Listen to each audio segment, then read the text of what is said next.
Finally! Your colleague over there is absolutely useless. I'll have a bowl of the house stew, if you please. Ah, of course you are. Here I sit, a paying customer with a purse full of coin, and I can't even get my hands on a little something warm in my belly. After all I've been through, too. He lowers his gaze, then looks up at you expectantly. His lip trembles dramatically. It's my mentor. My dear mentor. He was killed by those void beasts. I told him we ought not to travel in the hills, but would he listen? No. Now here I sit, my closest companion gone, our precious cargo worth more than Lucian's right ring, lost to the beast-infested wilds, and the waiter won't even bring me any stew. Ah, then perhaps my luck has changed. Yes, perhaps this awful business might soon be behind me. Tell me, how are you with, well... Ah, terrific news. Then what I ask will be little more than a trifling. My mentor, Liam, and I were hauling in a goodly number of fine wares from the Southlands when we crossed paths with a great brute of a voidwalk. It made short work of Liam, may the gods rest his soul. I managed to escape, but my precious cargo was left behind. We'd invested our entire livelihood in those wares. I'd do anything to get them back. Of course. We'll, discuss the specifics once you've returned. Now, give me your map. I'll show you just where to look. I doubt those beasts out there have any use of such a cargo. May the seven... I can't tell you how thoroughly you've made my day. Good luck. He fixes you with a stare, looks you up and down, weighs you up, the cut of your cloth, the weight of your bag. A moment passes. Then a smile creases his face. A smile carefully constructed to look friendly and authentic. A smile that doesn't reach his eyes. Greetings, my lord. Looking to ease the pain of a decaying world? You're in the right place. Beers are ordered at the bar, but can I interest you in a nourishing bowl of stew? He purses his lips. His fingers drum a pattern on his elbow as he assesses you.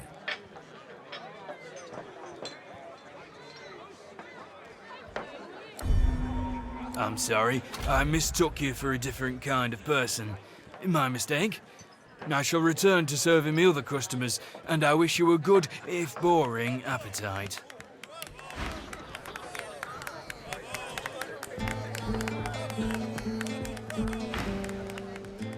I'm sorry, it's not about the money. Really, you insult me now. This is about fellowship, about a shared worldview amongst devotees of strange and exhilarating experiences. Money is irrelevant. A smile spreads across his face. He holds out his hand.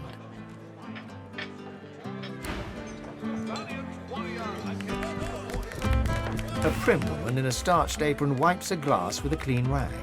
She pins you with blue, steel-sharp eyes as you approach the bar. Blessings upon our Lucian, 7 times divine. With surprising agility for a woman of her age, she reaches over the bar and swings a hand toward your face. You brace yourself for the incoming blow, but she instead points her finger into your face. We don't speak of His Holiness that way in this establishment.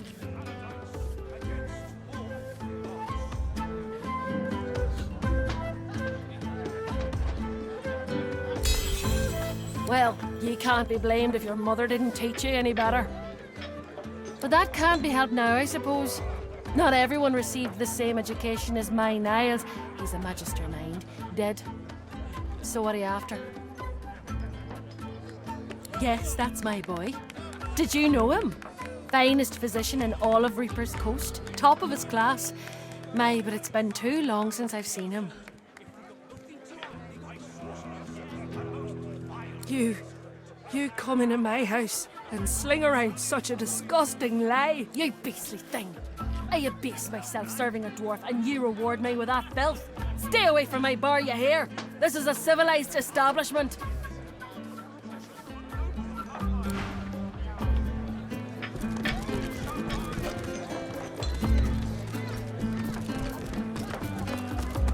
Hey, up! If it ain't the beast, man! Can't believe you found Driftwood. How do you smell the ale over all that rotten fish? Get it? The unfamiliar dwarf scratches his head nervously, then chuckles again. He doesn't seem sure what to say next. Hey, shh, keep it low. I don't need magisters crawling up my backside after I just emptied it out. I'll be quiet as a mouse. You bet. Squeak, squeak, squeak. Now go on down. Effie's Emporium's your bag for sure.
What's this?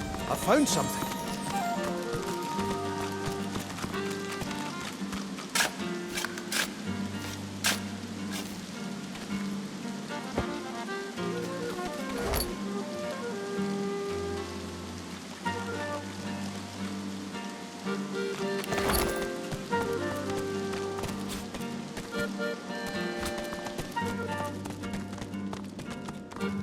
Look at that. A fresh face. Stout and sturdy. Good to meet you, Governor.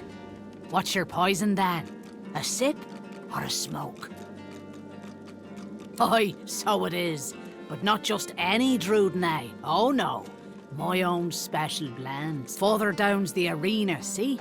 And the gladiators are always on the lookout for an edge. I give them that edge. You could say that my darling herbs flower in the flesh and blossom in the brain. So, if you're interested, Governor, all you have to do is use your imagination. How can I make you bloom? No problem.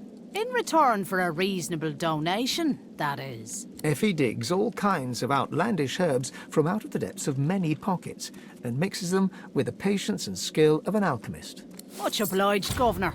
And here's your blend. Just take it to that big beauty of a pipe over there and have a blast.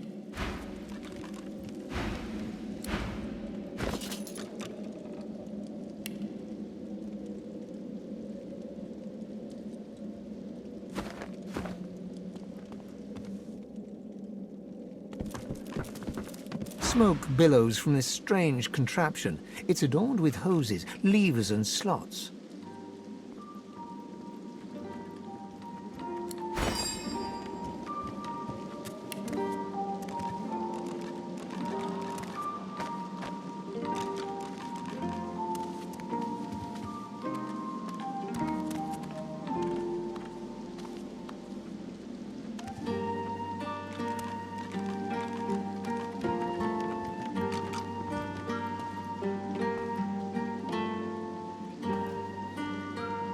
That's the spot.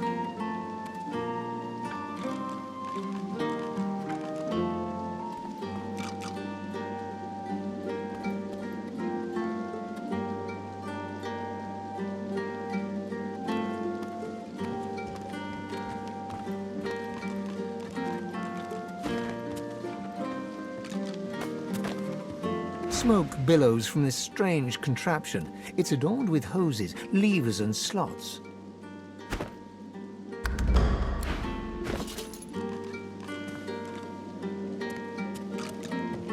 Smoke billows from this strange contraption.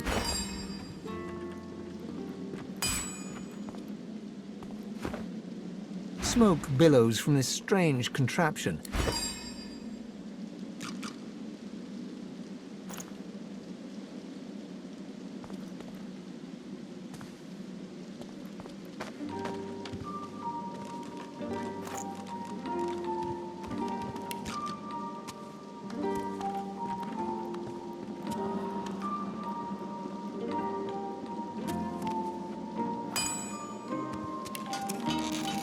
Heaven save me! This leaf is strong.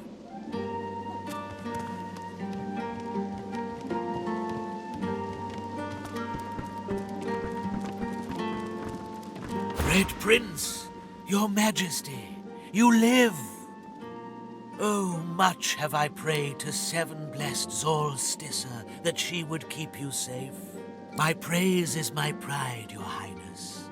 Many long hours I have passed here, waiting for your royal self to break through the smoke. I must speak with you, Red Prince. I must speak with you of Bramos the Wanderer. Indeed, great prince, but... He looks around the hazy room with hasted eyes. The House of Shadows stirs. Seven curse them for their insolence. The Honorable Bramos, too, sensed them closing in.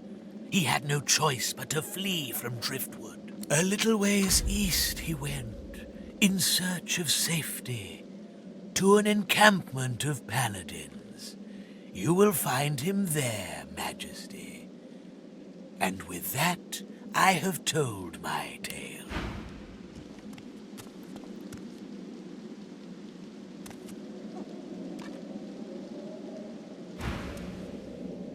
Prince of Princes, I am humbled and grateful. He bows deeply, as reverently as one would before a god.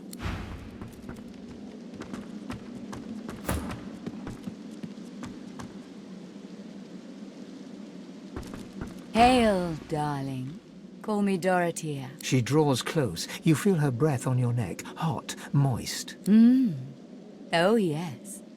I have something that you want. But I only bargain with those I deem deserving. Are you worthy of my gift? Oh, dear. You assume something as fleeting as your appearance is enough to impress me. I'm afraid that I can't honor such idle bragging with my favors. Surely you've accomplished something of note. Handsome. I must consider your merits before I answer your questions. Why, I wouldn't tease, indeed.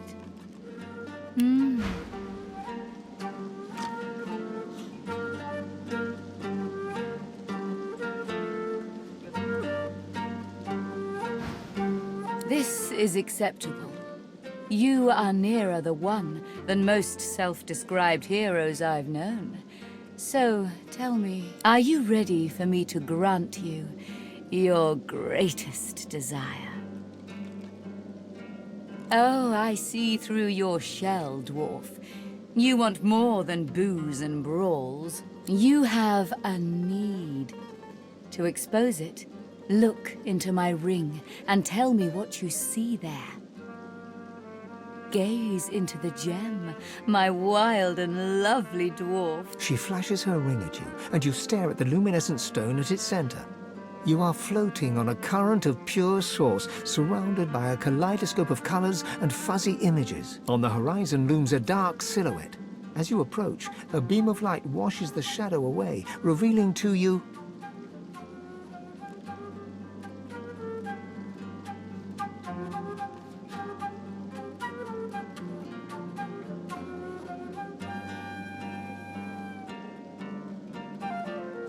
Yes.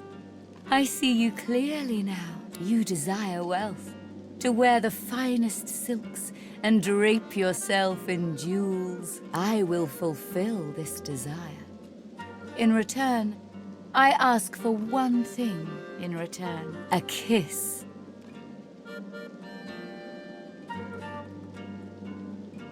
Most delicious. Meet me around the corner, and come alone.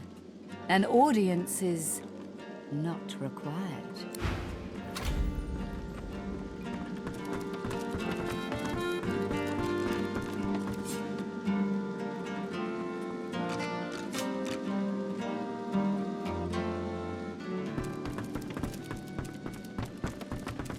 The tigers fly, the leopards lie, and you, oh! But I know you, don't I? I have seen you in the night, rudderless among the drowned. Just a dream, of course, just a dream.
Hail, stunning she draws close. You feel her breath on your neck, hot, moist.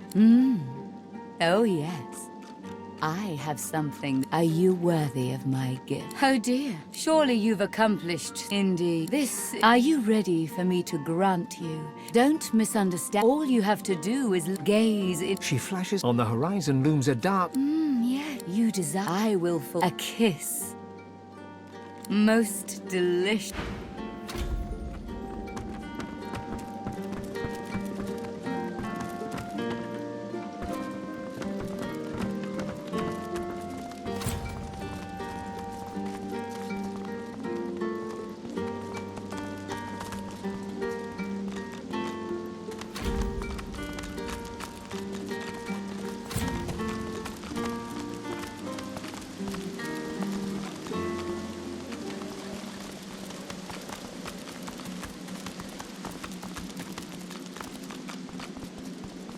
Your friends should leave. I prefer a more intimate arrangement. Your friends should leave.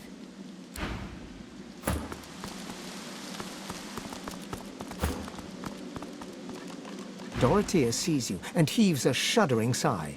She bites into her lower lip with enough force that a drop of blood seeps out. Blood and something else. Something green. Darling, I admit I wish we could share more carnal pleasures. Yet I think a kiss is the height of intimacy. Now come closer and receive your soul's desire. You draw closer and close your eyes, eager to feel her lips on yours. Yet her lips do not press against yours, and her hands do not caress your face. She is a woman no longer, but a were-spider.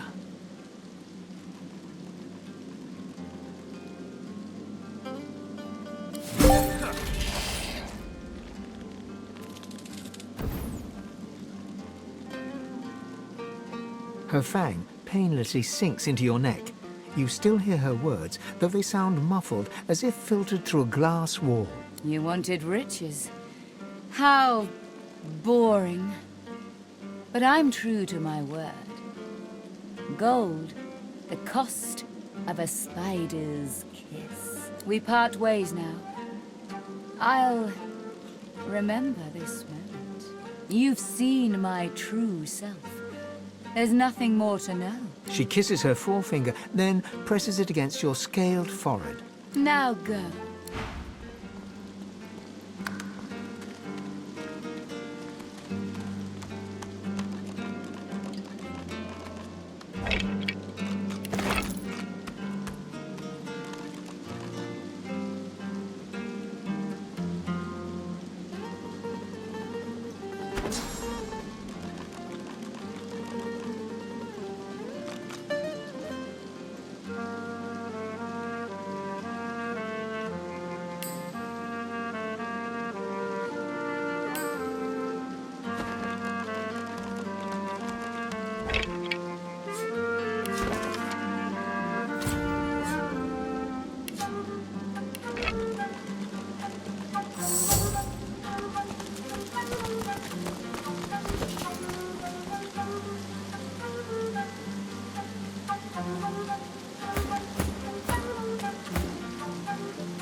Her lips pout, but otherwise her face is steel. I waited, yet you never appeared.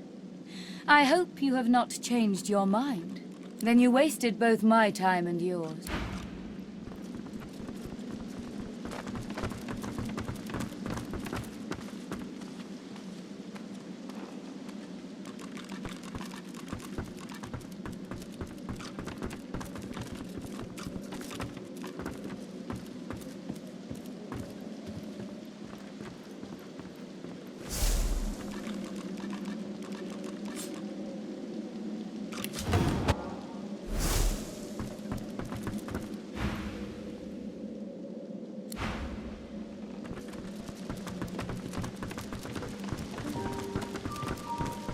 Are you? No, you aren't.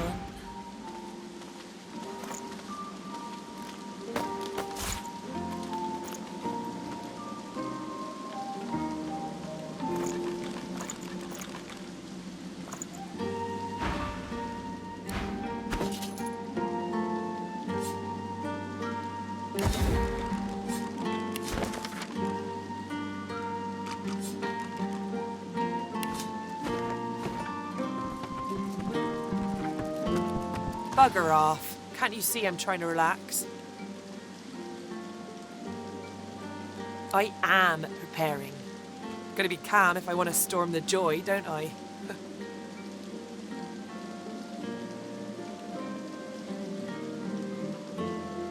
Huh.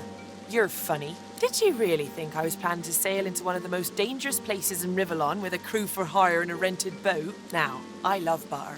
With all my heart. With all my soul. But I love living with all my everything. Sure, the very best.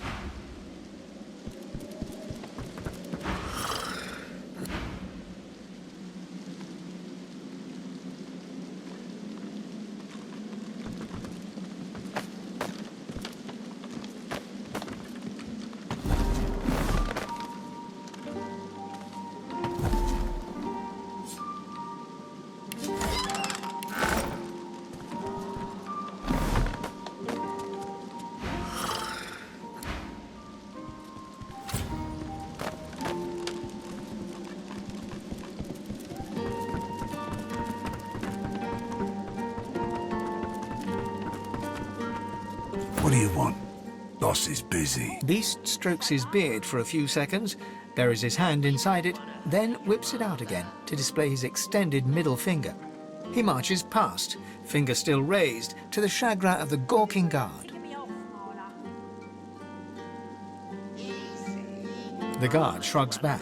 Boss can take care of himself. I'd like to see your friend try that with him. You're one of us, ain't you? Tell us what happened. I brought you up from girl to woman, Marla. Like you was my own. This. He lifts his right arm, showing a white bandage beneath his ribs. A wet red spot shows through. This ain't the thanks I expect. Who sent you? The formidable dwarf slams his fist on the side table. You hear a loud crack. Enough! Do you know they killed Anhar? Do ya? Start talking sense or I'll take that tongue right out of your mouth and fry it for supper. Barnt, Cade, get her to talk or bleed her out. She ain't one of mine anymore. His sneer travels from the restrained dwarf to you. And you. You better have a damn good reason for coming here.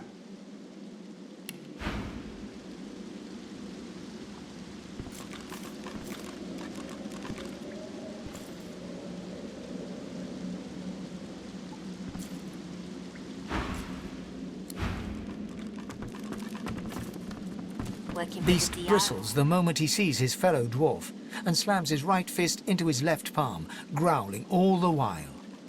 Beast thrusts his weapon at his fellow dwarf, who looks first to you, then to Beast. He's surprisingly unfazed by the obvious threat. You're a brave lad waltzing in here now.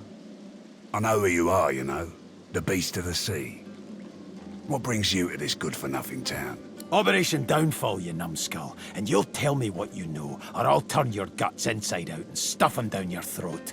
Disgusting. Well, before you go blood-crazed, you should know the Queen's no friend of mine. Not no more. He hawks a wad of spit on the floor, then motions to the room around him. I'm a businessman. I can't say I always keep things on the up and up, but I don't think a rogue pirate's got a lot of room to judge a man for his various trade concerns.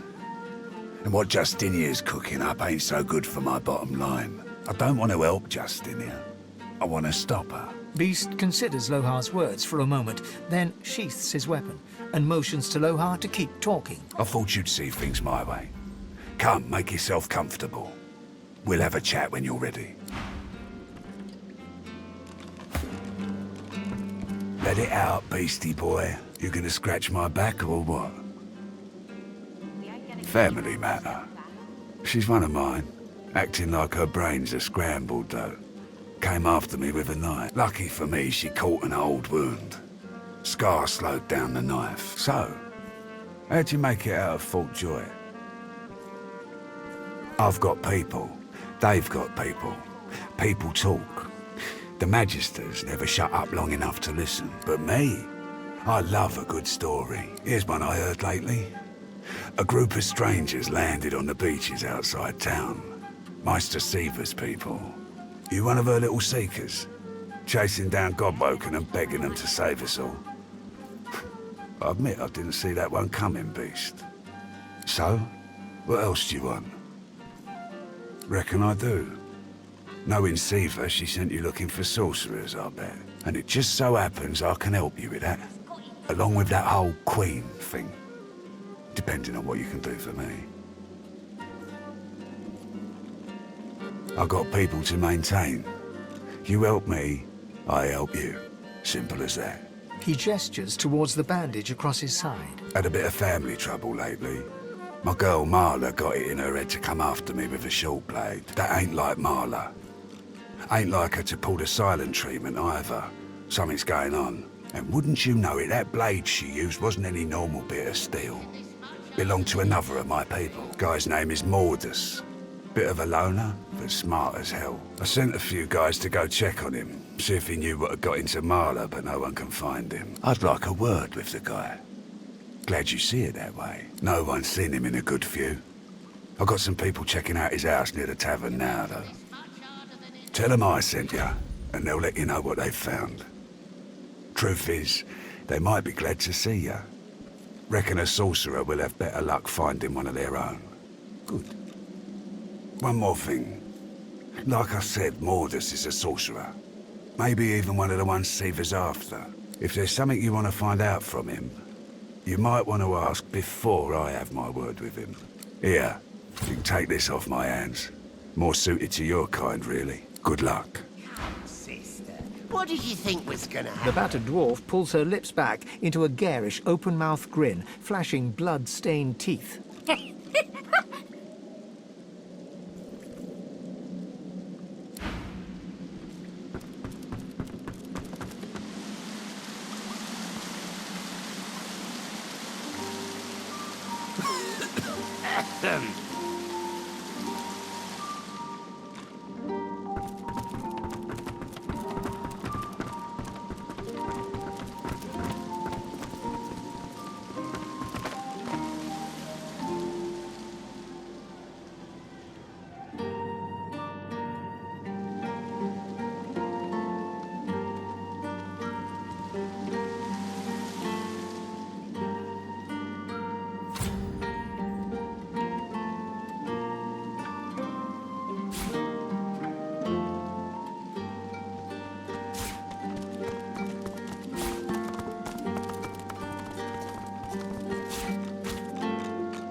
Weep, my friends, for Alexander the Innocent. Killed by sorcerers. You have interrupted my newest masterpiece. The bard opens his mouth to continue his poem, but another glance at your face has him choking on his own spit. Oh! The beast himself infests this rotting town, does he? Oh, the poems I've heard chanted of your deeds and misdeeds. Never composed a beast ballad myself, come to think of it. Tell you what, I shall craft a rhyme for you. All I ask in return is a handful of coins. It's an offer of a lifetime. Magnificent. But if I am to write a first-rate work, you must face some difficult question. He stares at you for a few torturing moments. Interesting. Most fellow dwarves prefer drinking chants to the fine art I prefer. But I see it. The redness of your nose, the lilt of your gait. Drink can get the better of you, yes?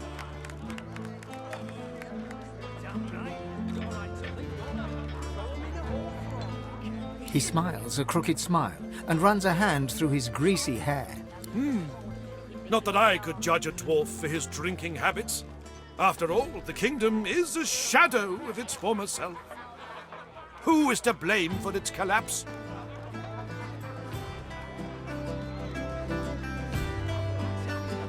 Oh, amazing, isn't it? That so many of us must beg for scraps, while royalty feasts on fresh meat and grain. Condemn our queen, if you dare.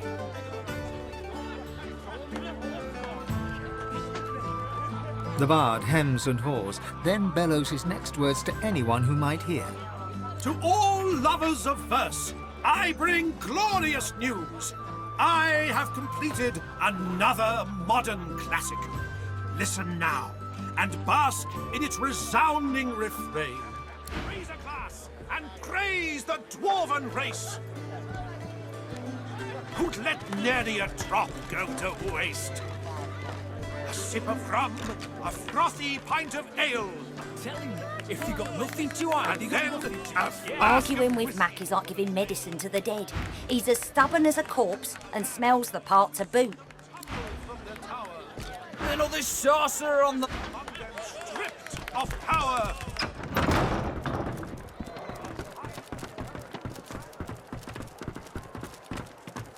Take that, sorcerer. Dallas, get her. You're dead, Alexander. Alexander, you're dead. You have to stay dead until we say you're not dead anymore. Here, mister. Alexander doesn't have to stay dead, does he?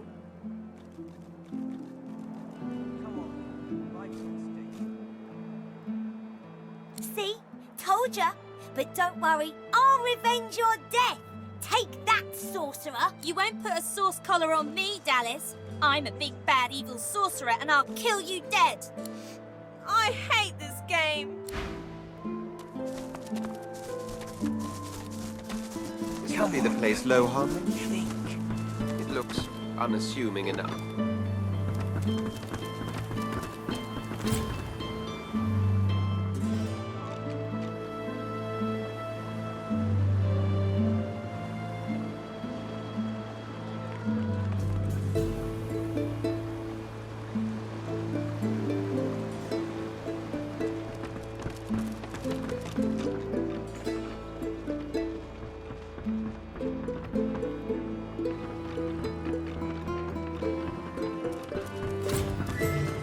The dwarf is unnaturally still.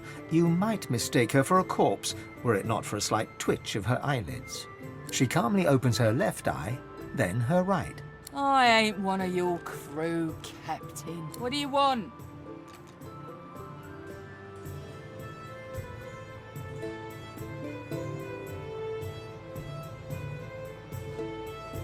The dwarf unfolds her arms and shoots to her feet. All right, brother.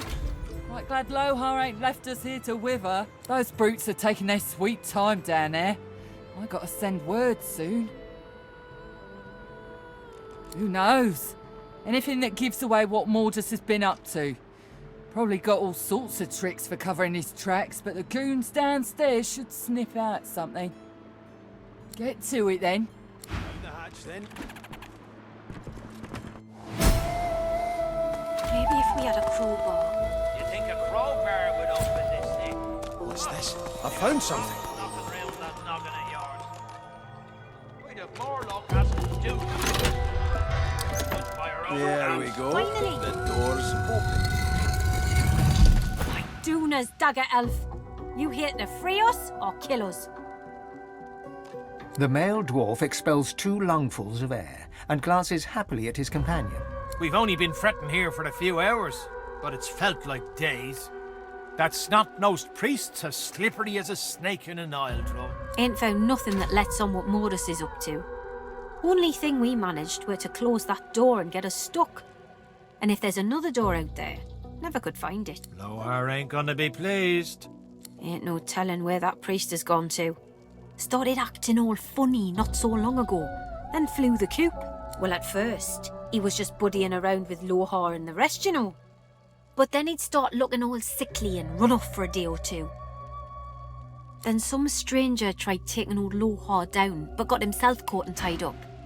Ain't no coincidence Mordus went hanging around then. She taps a finger against her forehead. A woman knows things. Nothing's getting past me. Best we head off then. We've got business to attend to.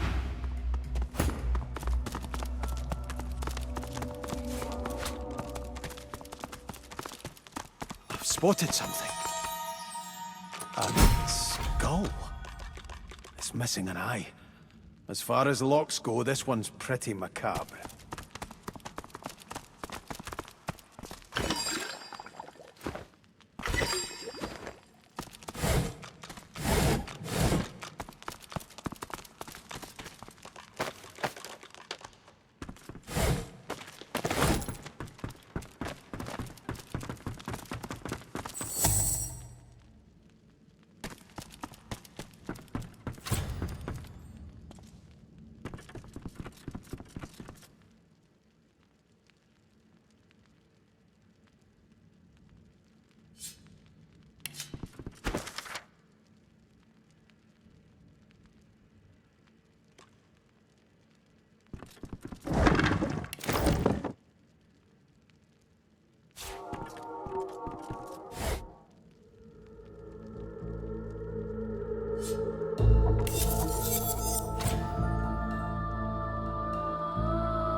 The shrine depicts Duna, yet has clearly seen better days. Scratches and fissures deface its exterior, and its eyes have been gouged hollow. The stone is cold against your palm. If your god once inhabited this effigy, it abandoned it long ago. Your words are swallowed by the chamber's thick air.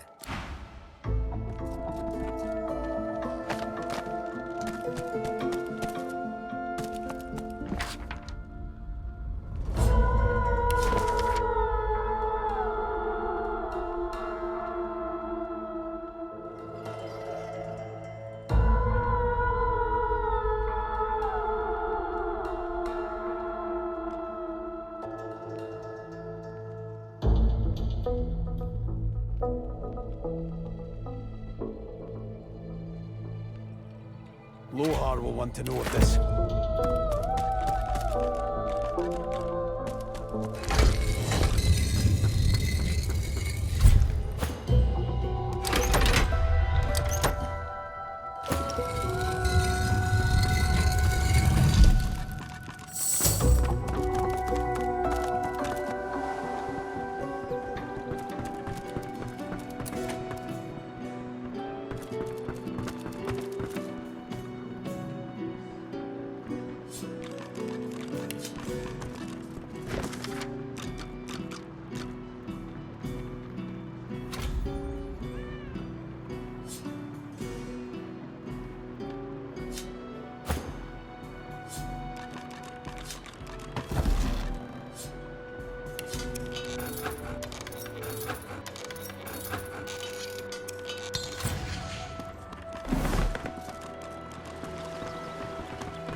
This is going nowhere.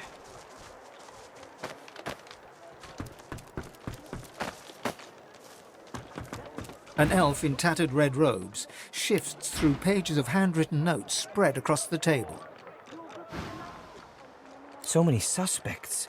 So many potential culprits. I need to narrow down the list. Think, you damn elf, think. A floorboard creaks beneath your foot. The elf leaps around abruptly.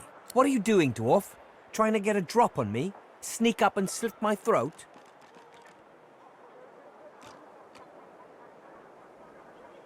Bah! Just another cowardly dwarf. The only one I want to fight is whoever's responsible for the disappearances of my Magister comrades in this town. 3 Magisters vanished so far, all within Driftwood. My comrades believe some tinkerer named Higba is behind it all, but they're wrong, I'm certain of it. That's what I'm intent on finding out. This tavern is full of scum and degenerates. The true culprit could easily conceal themselves amongst them. I have to keep investigating, keep the pressure up. The culprit will make a mistake eventually. If you see anything suspicious, let me know. I served the Magisters for years with utter loyalty, but they banished all but humans from their ranks. I won't abandon them, though. They still need me. What? I serve with utter loyalty now and forever. Now get away from me and don't come back unless you have information I can use.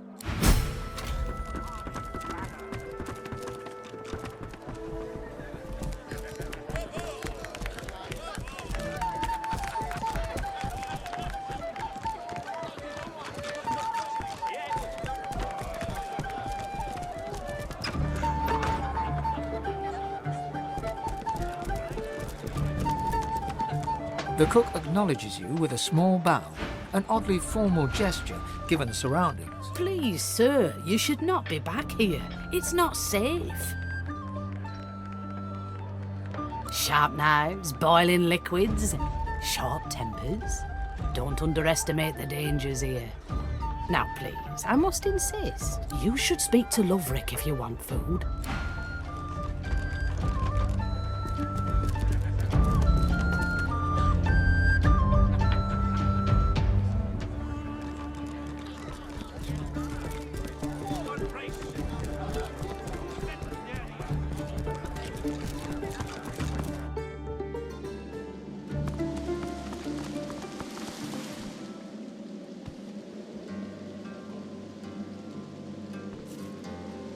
you gotta make us hurt ya?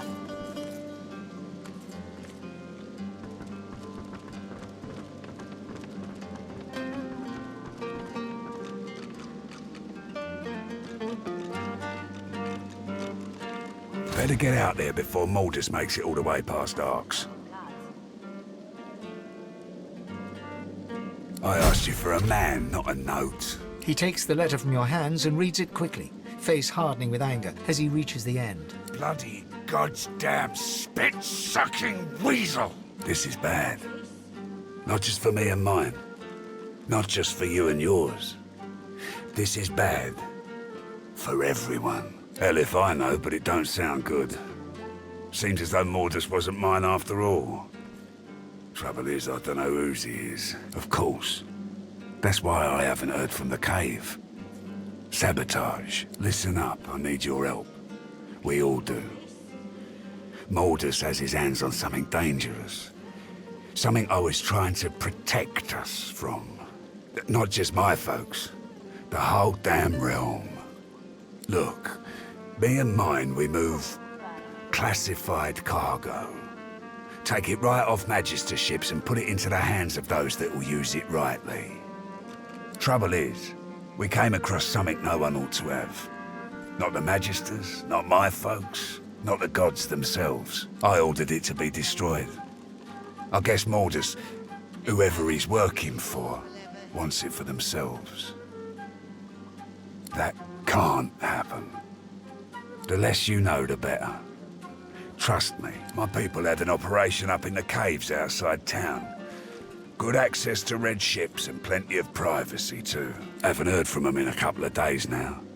I thought maybe we'd lost the messengers to Voidwoken in the hills, but now I think it's worse than I thought. I bet my lucky left foot Mordus is in the cave. You gotta get to him before he gets his hands on that cargo. Pray to whoever you pray to that it ain't too late. Finally, someone with a little sense around here. Give me your map. I'll show you where we were operating, where I think Mordus will be. I don't want to know what'll happen if he gets what he's after.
Might as well have rotted. What's he?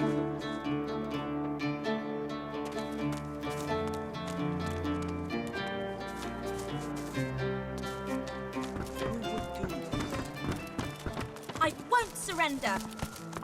I'm going to send you to be cured, sorcerer.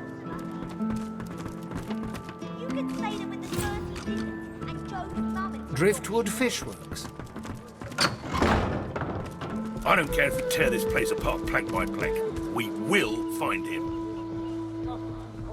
You can't just charge in here and You've been ransack... warned, Barnes. Now, get back to your fish. The Magister turns, and his eyes fall on you. Dwarf, have you seen a human acting suspiciously near here?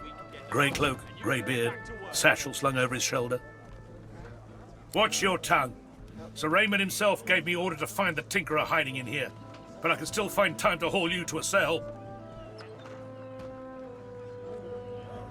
Sir Raymond. He commands the garrison here, such as it is. He's on the docks, if you wish to speak to him.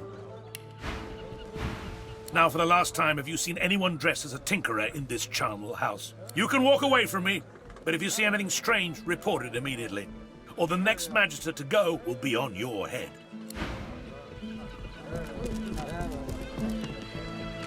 Looking for a good time, mate? Head downstairs in the Black Bull Tavern. Tell the lummox blocking the way that Blassin gave you a tip-off. Then we can get them out, and you can get back to work. You see a man, well-fed and wealthy, but stress has lined his face and narrowed his waist. He seems to be expecting you. He offers you a large and rusted key. You took your time. The Magisters are searching the place, and Lohan needs to get his stuff out of the basement if he doesn't want to lose it. Good. And if you get caught, I know nothing about it, and this conversation never happened. Good day.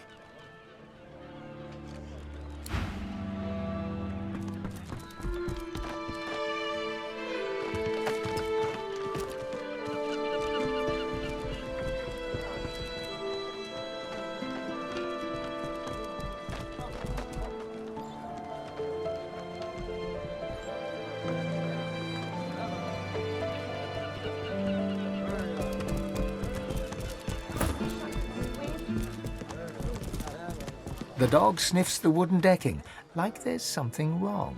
Something's wrong. Something's wrong, and it's not right. I don't know, but there's something wrong, and it's underneath the floor. Be careful down there, missus. You're not smelling what I'm smelling.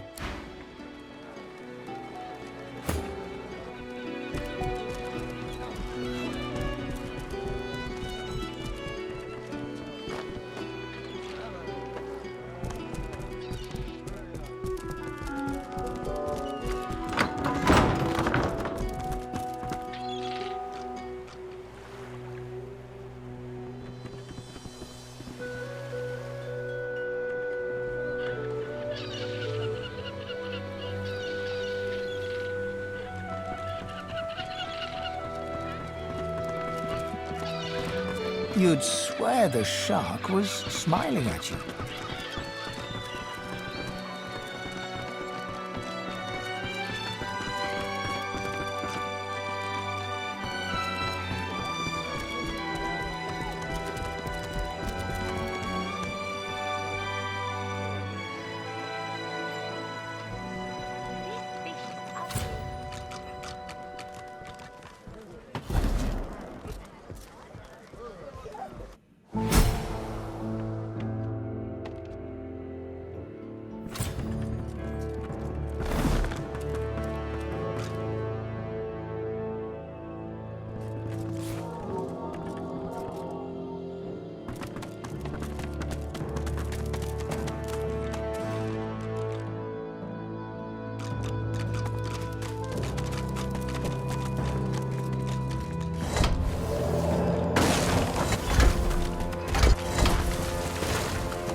Look out!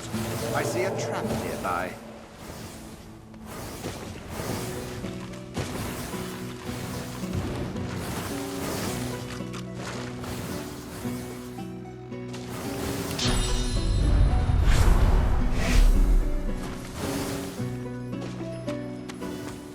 place stinks. But some of these barrels look interesting.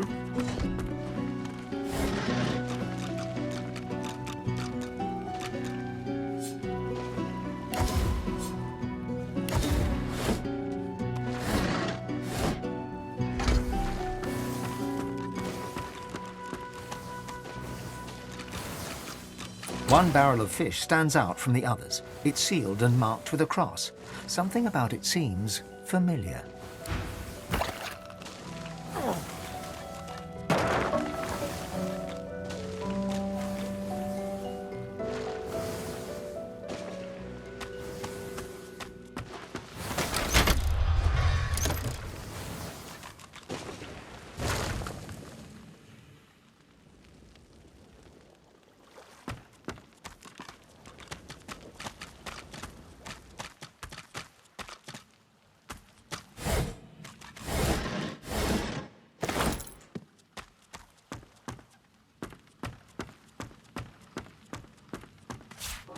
Nice.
Dripping with liquid sauce, this barrel is sealed and marked with a cross. From the barrel you sense a familiar power. It thrums in your bones, in your soul. Nothing stirs in the dank and stinking basement, and yet you feel an imminent presence. Inside, you find not fish, but weapons. Powerful weapons, the kind of weapons the Magisters took from the hollow marshes.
Who are you?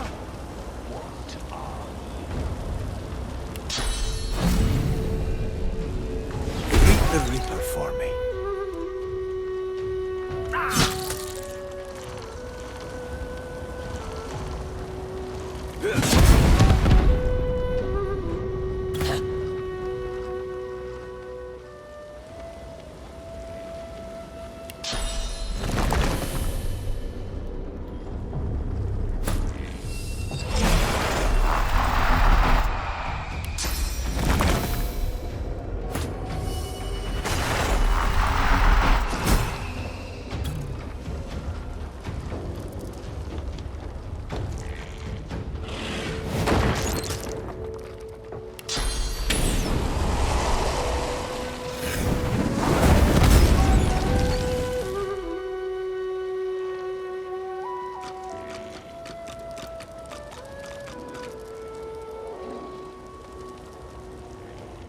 Come play, little beast. Come die. You are fish, you are filth. Come to wipe away the stains.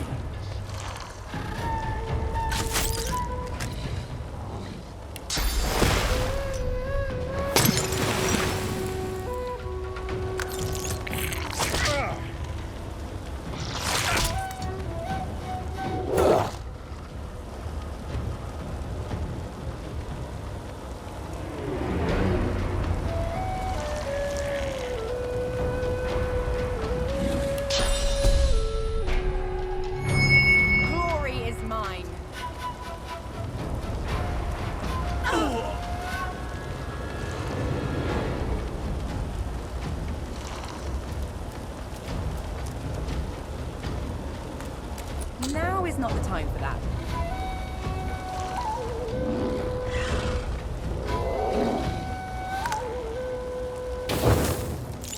I know you, beast. Come to me.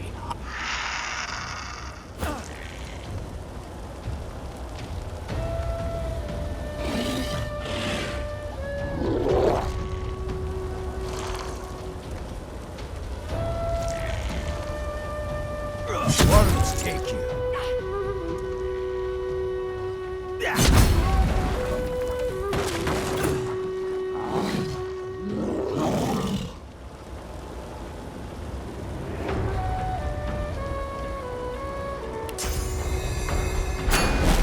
Glory is mine.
One barrel of fish stands out from the others. It's sealed and marked with a cross.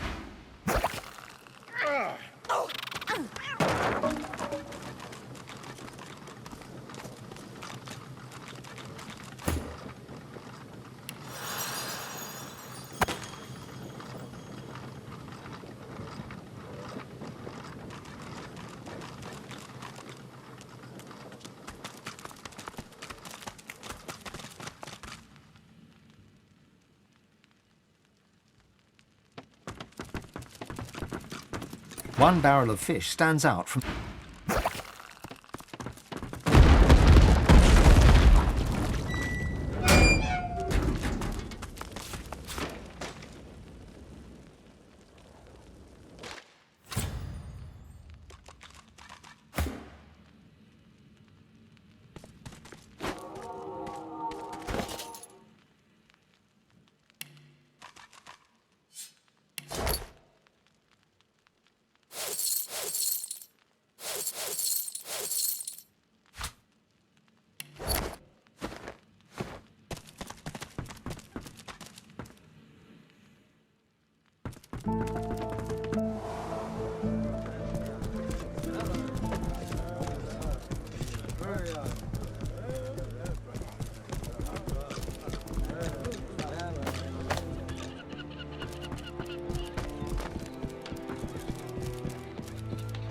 You're still here.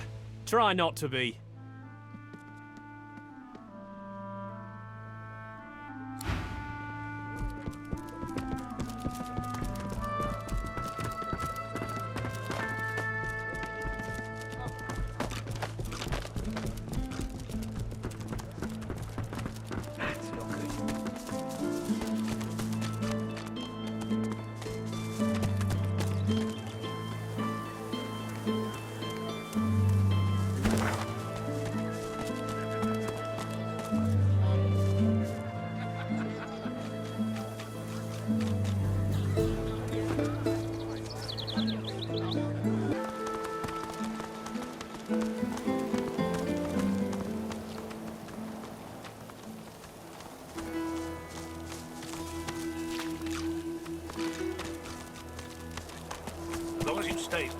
The kid is whistling an off-key tune as he strolls about shiftily. He raises an eyebrow at your approach, but says nothing. Ain't up to out. Just looking for someone. Seen Ben Mesd. Ooh. Baron won't like that. Won't like that one little bit. The kid shoves his hands in his pockets and ambles off, resuming his tuneless whistling.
I bet you're the musical sort.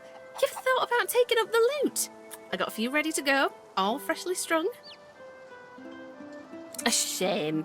Everyone's got a melody in them, you just gotta look. My brother Laszlo couldn't carry a tune in a bucket when he were a wee thing. Now, he's got the voice of an angel. He's all right then, yeah? That's Laszlo, all right. If he had the blues, you'd never know it. Nothing kept his big smile from brightening the darkness. I hate the Magisters for what they'd done. Stole me brother. Stole me heart. I keep going, though, hoping to get to Ark sooner than later. Lucian's day crowds will be wanting some musical trifles. Come back if you need. I'll be whittling away.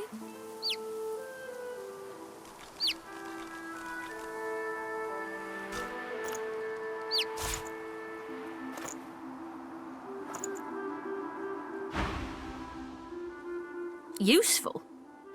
Ah, you mean deadly. Used to make bows and fletch arrows, but left that hobby behind.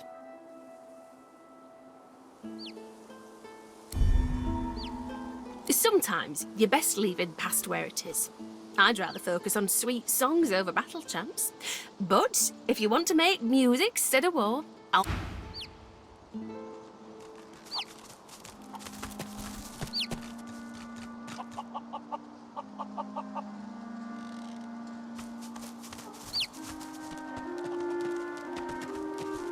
Up ahead, paladins, the famous divine protectors of Arks. Halt, traveller, if you please.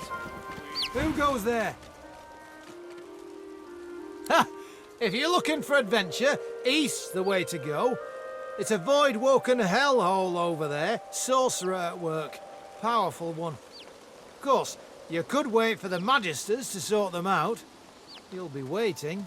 I dare say you have, adventurer. But I suspect you've seen nothing like what lies beyond, except maybe in your nightmares. Every time the Void-Woken come, they're bigger and there's more of them. Still, you want to go east, you go east. We won't stop you.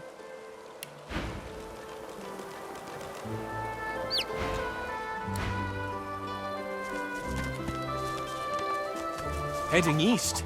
If I were you, I wouldn't. You look tough, but you ain't tough enough. East'll be your funeral. The rolling pastures of Paradise Downs ain't paradisical no more. You've hit a nerve. He looks away. Ain't none of your business why I'm still here. Like I say, none of your business. Paradise Downs out eastwards there is shattered, and so am I. And so too will you be if you venture there. I'll...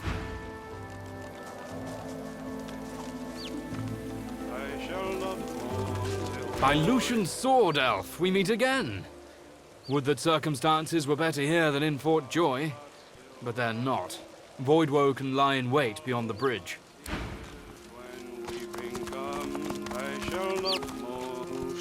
A senior paladin sits hunched over a tattered map. He registers your presence, sits back in his chair, taps his fingers on the map. Who are you, and who sent you? You must be the Red Prince. I did meet with Abramos, yes, but he's no longer here.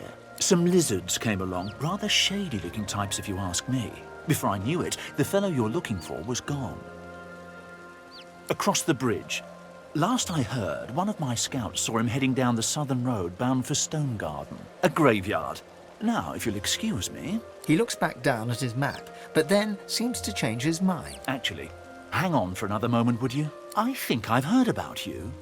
Didn't you free the Meister from the gallows in Driftwood? Then I may well have a job for you, if you're interested. He taps a finger on the map on the table. Here, in the Black Pits, are White Magisters. Their operation is shrouded in mystery, and this pricks our ears. We are gravely concerned. We believe the White Magisters may have strayed into the darkness. We suspect that Dallas herself and her master Vriedemann are the inspiration for these dark endeavors. Look under the white veil of secrecy and report back. How much do you want? I have fewer paladins to pay, so I have ready gold. But there are limits. He thinks on this. It's a hefty amount. But for a job well done, we can stretch to it. He offers you an item. A whistle-like device sits nestled in your hand. When you're ready, send a war owl. Be careful out there. It's a dangerous place these days. And I'd like to think I'll hear from you again. And, adventurer... He looks you in the eye. Don't get caught.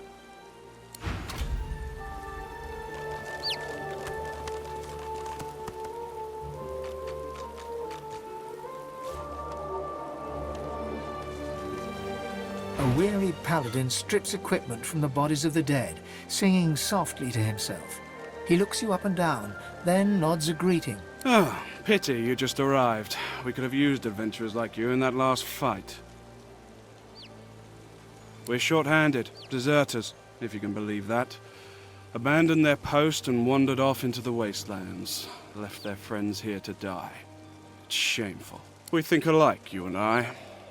See the captain, adventurer. He'll put some work your way.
Seems like the only work these days is in fixing weapons. This will do. Happy to. Some of that stuff's not bad, friend. It's a little better now, if I say so myself. Good luck to you.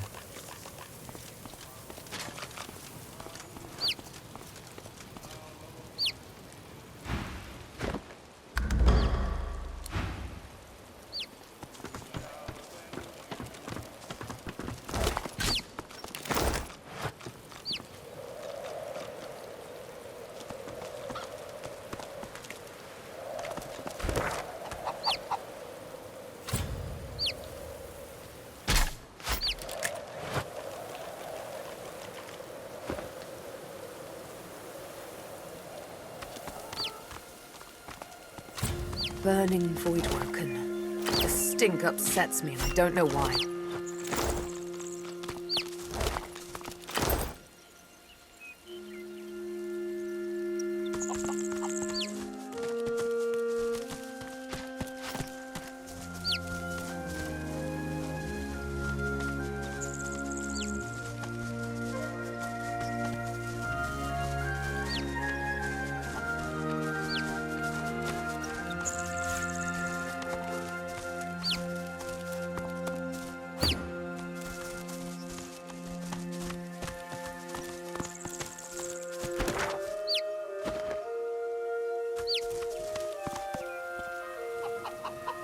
Should keep my voice low.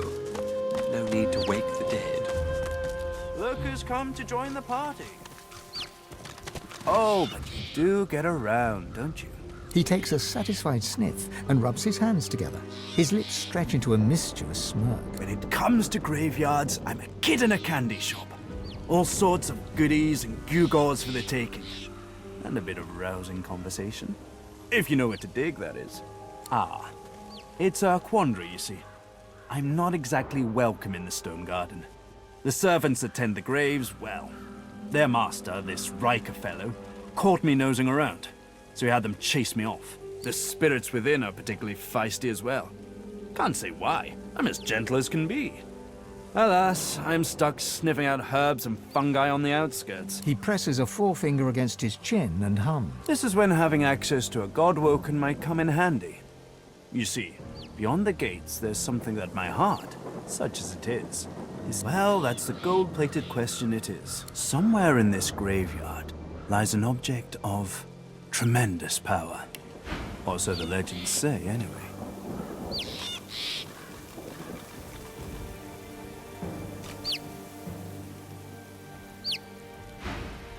Belonged to a family buried near here, the Surreys. I've been reading up on them. An ancient clan of eccentrics and oddballs. Fascinating people, truly. Old Joanna was the last. The poor dear. Had no money, no children, Just this incredible heirloom passed down to her through the generations. Problem is, no one knows what this object is. Only that it's an astounding piece of work. Seems Joanna took its secrets to her grave. Rather literally. His coy grin freezes. I can recite each page from memory, but I've neither the time nor the inclination. Tarquin sighs, and his lips unfreeze. For a moment, he looks almost modest. It pains me to say, but you've talents in the adventuring department that I do not. And this heirloom could prove valuable for both of us. I've told you everything you need to... everything I know. What it is doesn't matter. What it does... well, if I am right, it will clean up quite an unholy mess. A mess we're both currently mired in. He looks toward the graveyard. Let's make this easy. I'll assume you've accepted my mission. You'll assume I give it in good faith. Beautiful. The Surrey tomb must be somewhere nearby. And whatever that object is in there, I bet it's impressive. I do wish I could wander inside. It would be nice to look up some old friends. See if they're in good spirits.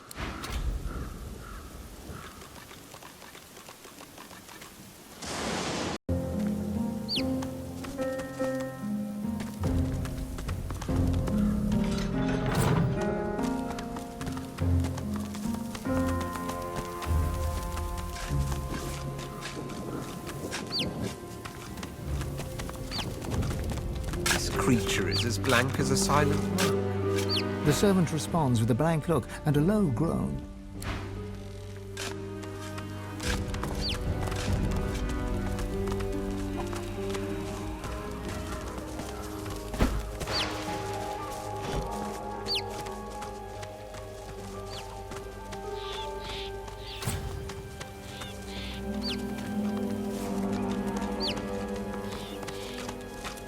I've spotted something. Here lies an unknown farmhand. Not a dwarf, but of them. A smallish man. The plinth of the statue bears a series of deep, circular scratches upon its stone. The sculpture looks impossibly heavy, yet you cringe at the statue. You cringe at the sound of stone. What's this? The headless statue looms over you.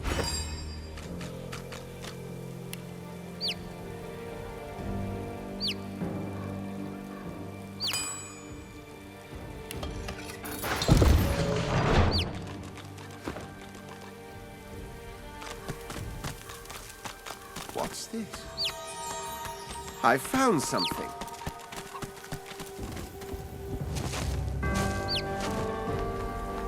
These are lizard remains. But in the human section of the graveyard, something's amiss.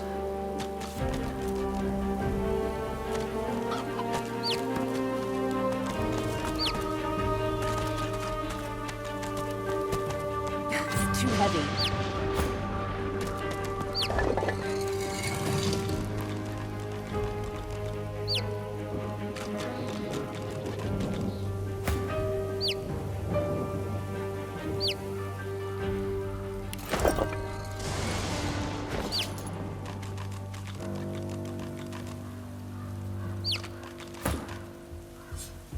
You struggle to focus on the so-called healer looking down at you. Nothing but a human quack.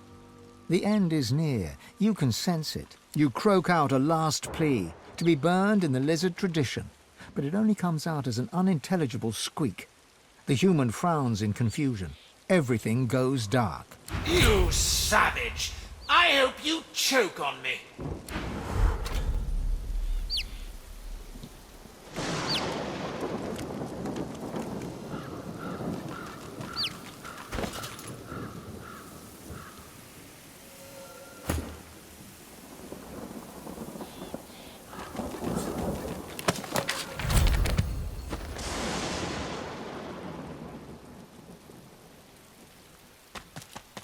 Let's see what spirits haunt this garden.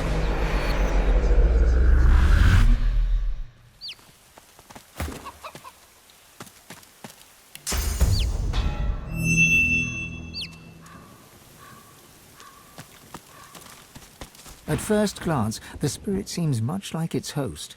Hollow, detached, Yet, in its eyes, you see something more ominous, something not apparent before. The spirit nods, and its face grows even more tortured.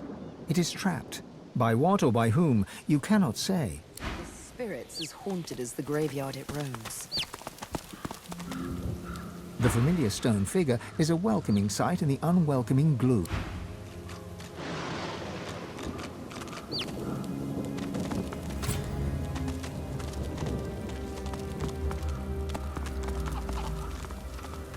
Dude, help! I'm down here! A mind of this magnitude shouldn't be cursed to live like this. Can you dig me up? Don't worry, there's nothing funny about me.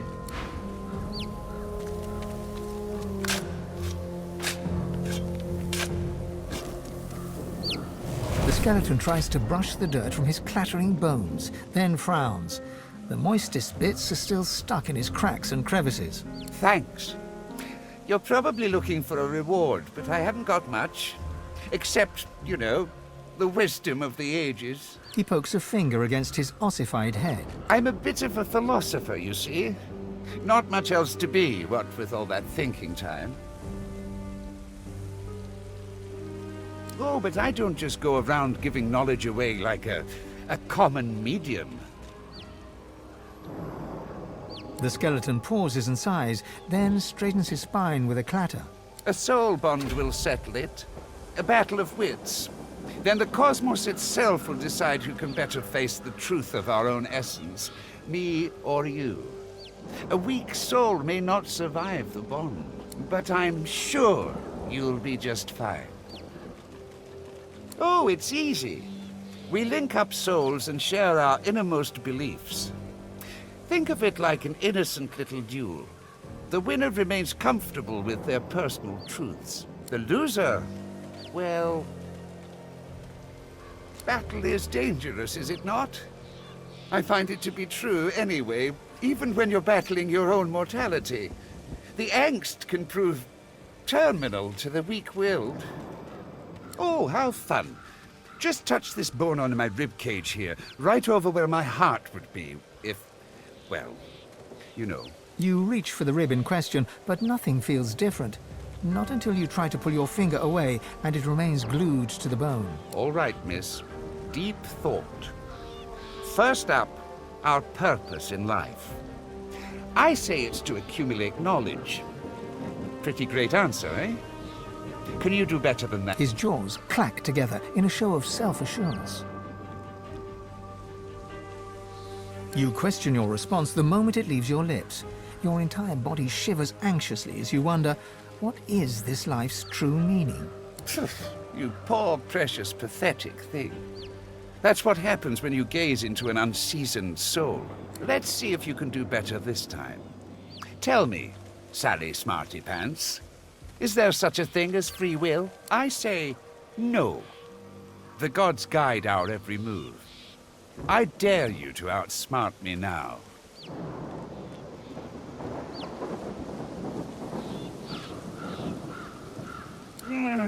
How could I have been so simple when the truth is so vast? Well, I won't let you outshine me again. The skeleton hangs his head low, then yanks it upwards again. Is there a difference between right and wrong? The truth is that there is not. Only action and consequence. Oh-ho! I got you there.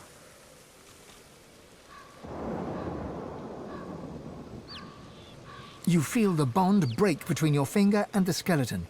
You pull your hand quickly back to your side. The truth of your final answer momentarily calms you, but it is not enough to ease the inner pain ripping through your mind, soul, and body. The pressure builds and builds. Such a pity.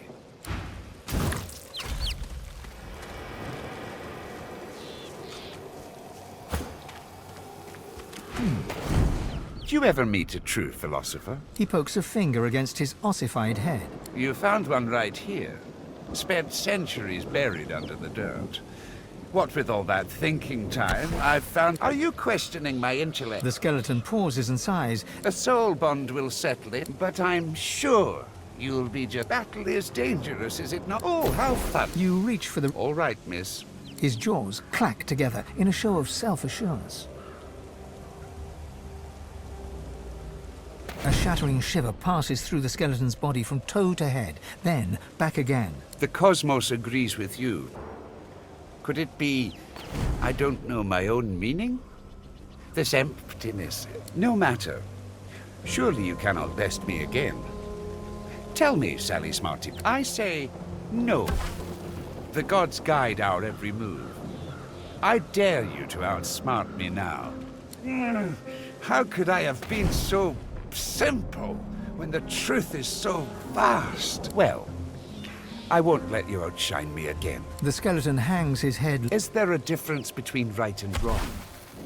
The truth is that there is not. Only action and consequence. Oh-ho! I got you there.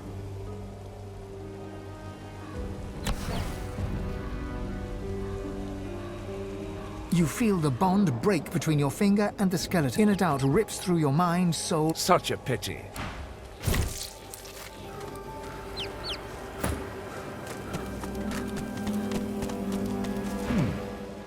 Do you ever... He pokes a... You found... Are you... The skeleton... A soul, but I'm sure... Battle... Oh, it's the loser. Oh, how... You reach... All right. His jaws clack together in a show of self-assurance.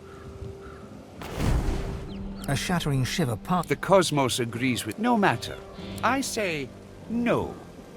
The gods guide our... There seems to be no escaping this weird bond. Short of breaking off, you are immobilized by fear. Oh, the strapping... I hate to... Don't hurt yourself now. You feel the inner doubt... Such a pity. He pokes a... You found one right here. Spence. Oh, but I don't... The skeleton... A soul, but I'm sure you'll be... Oh, it's he, the loser. Oh, how... You... All right. His jaws clack together in a show... You tug and... You question... Let's ice... You... Oh, You inner doubt... Such a pity.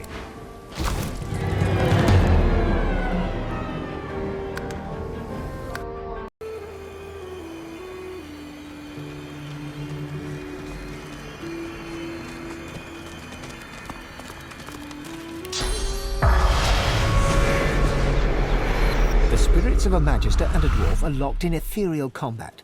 Their vicious blows make no impact, yet they struggle on. Mid-snarl, the dwarf spies your presence and staggers back to address you. Sorcerer! You must hate the Reds as much as I do, eh? Rightly so. Reds had sorcerers locked up tight in that caravan, and you know where they were sending them. You look like you've been there yourself. The Magister lunges for the dwarf, his exasperation clear. Anna, you saw it with your own eyes. You know Sorcerer's Law, Voidwoken, and you know we'd all still be alive if you hadn't attacked our caravan. Not to flip your flops or nothing, but 'tis more that my boss Lohar is against Magisters than for sorcerers, if you know what I mean. The Magister snorts in disdain. Lohar, I should have known. Sorcerer, if you want to stay alive around these parts, you'll stay far, far away from that walking vermin. Though, on the other hand, maybe you should go stand near him. Maybe the Voidwoken could take him out where we failed. Ha! Before it all, Voidwoken stole the sorcerers along the cliffs, headed for Seven knows where. The dwarf eyes you steadily and silently, his mouth a straight line, and his eyes like marbles of steel. The Magister shrugs. Well, if I knew that, we'd have taken him out long ago. All I can say is, he's somewhere in Driftwood, and everything he touches turns into annihilation. Oblivious to your presence, the two spirits weave their dance of hatred. The dwarf turns to you, a quizzical look in his bright eye. Doubled over in agony, the shivering Magister spirit mumbles to himself, tightly clutching 3 golden stalks in one fist. Noting the attention, he straightens, revealing insignia spelling Kinnet, and a jagged wound spilling his innards upon the ground. He reaches a ghostly hand into your chest and squeezes your heart. You become Kinnet, his memories flooding over you and replacing your own. Warmth, comfort, You are Kinnit, playing cards with your mates in a cozy barracks. You stagger to tipsy attention as a white-clad magister commands that one of your troop seek a lost caravan. It's a one-man job, a job no man wants. You feel the short straw and hear them shout, "Kinnit!" You know what that means. A lonely traipse in the cold dark. You dawdle and grumble all the way, sobering as you find the overturned caravan. Massacre. Your lantern reveals ravaged corpses in every direction. Inhaling sharply, you smell a thick black stench you remember secondhand from the few void-woken corpses your troops have found. No. Kinnit's tears fall from your eyes as you recognize his beloved weapon master, lifeless. A dark thicket rustles to your left. A claw rakes savage stripes across your guts. As Kinnit dies, all goes black. Staggering back from Kinnit's deathly grasp, only your own blood now pumps through your heart. With your living eyes, you see him trembling in front of you, desperately holding out 3 straws. As your hands pass through the straws, they disappear. Kinnit weeps with relief as his wound disappears in turn and he's restored to the model image of a strapping young soldier. History will remember you Reds with more venom than even the Black Ring. History is written by victors. Do not. He looks around, then looks at you, and then he smiles. Smiling broadly, Kinnit fades away.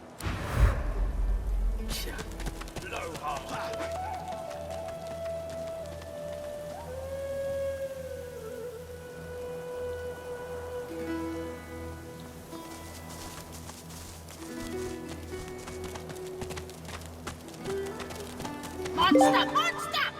Poor little Peeper! Poor little monster Peeper, baby! There's only one way. Yes, there's only one thing to do, Papa! Yes! He wanders, he roosts, but he is special. He can help Peeper, can keep him safe. Then you'd better be the best mama you can be. Care for Peeper and stroke him and bring him straight to his papa. What? No! Peeper's still just a baby, and Papa can help.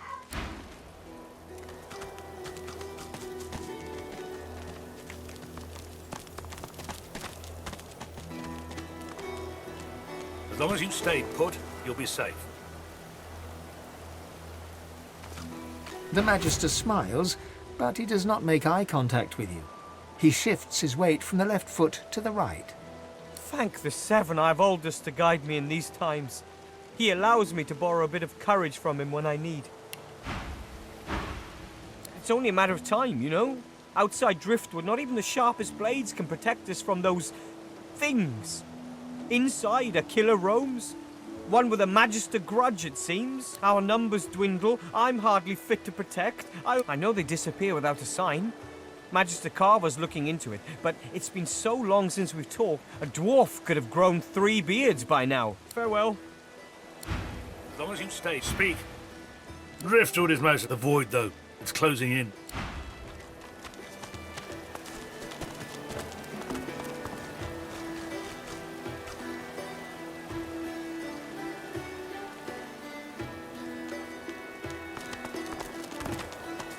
Welcome to Driftwood.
none.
dark with you.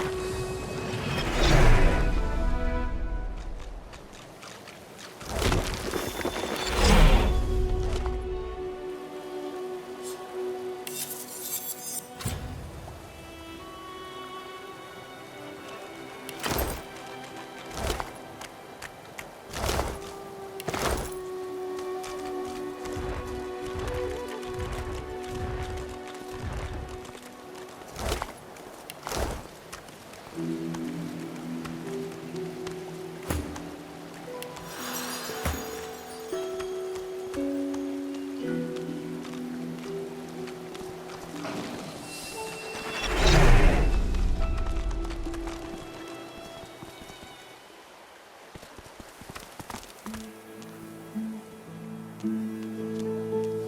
worse over here than a dozen rotten eggs dropped in a vat of vinegar. Then don't come over. Not like you're buying anything. I don't come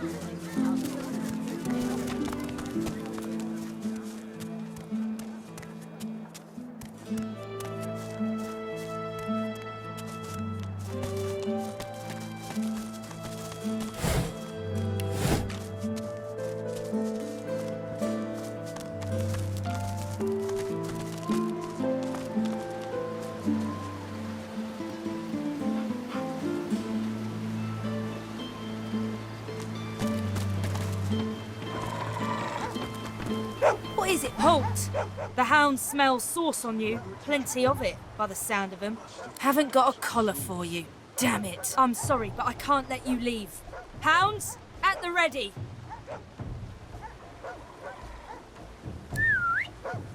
Attack!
North, Blood Moon Island. West, Reaper's Bluffs. South, Beach.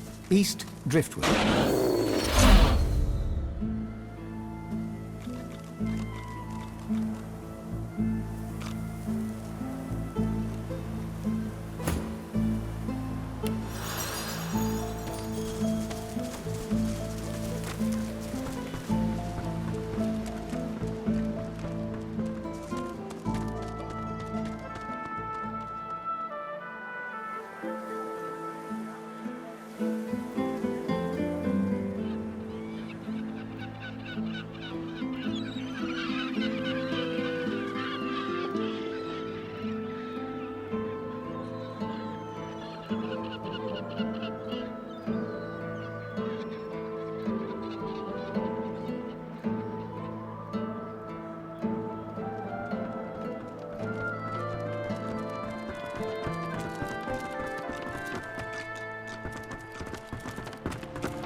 The Magister is rubbing the dirt off his robes, none the worse for wear, apparently, from the blast of magic that knocked him off his feet. I'd be whining and dining aboard the Lord Dread if it weren't for the likes of you. Your meddling in Magister affairs had better be worth it. A man of stature wouldn't be moored on a dock with no one but dead fish for company. But here I am and here you are. So, to business. Now answer me. Did you meet with a Magister caravan on your way into town? The hour's growing late and I'm beginning to worry something might have gone wrong. By the Bishop's bones, you saw it? Out with it, man. What happened? Dwarves! Now pox on those beardy devils. Raymond, that old goat, always suspected there's more to the Driftwood dwarves than meets the eye. Hate to admit it, but I think he may be right. Too many things have gone wrong along Reaper's Coast to attribute to bad luck. Magister ships sinking, weapons disappearing, and as you've seen, a caravan attacked and destroyed. Rumour has it the Dwarvian Queen herself is behind these acts of sabotage. That is what I want you to prove.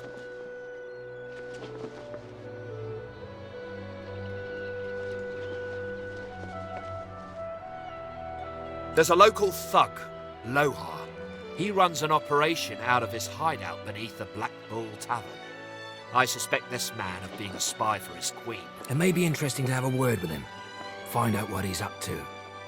Where I really want you to ferret around is Reaper's Bluffs, to the west of Driftwood. It's wild territory, remote and hostile, where I believe the dwarves may have set up a base of operations away from prying eyes. Should you find any such place, and better yet, proof that Lohar is working in behalf of Queen Justinia, you will be handsomely rewarded, I assure you. They've always been snakes in the grass. Cheap labour, sure, and hard workers too. Half of them are their queen's spies. Her eyes, her ears, her poison-pouring hands. You know what Queen Justinia is like, surely. A tyrant and a master strategist to boot. In that case, go forth.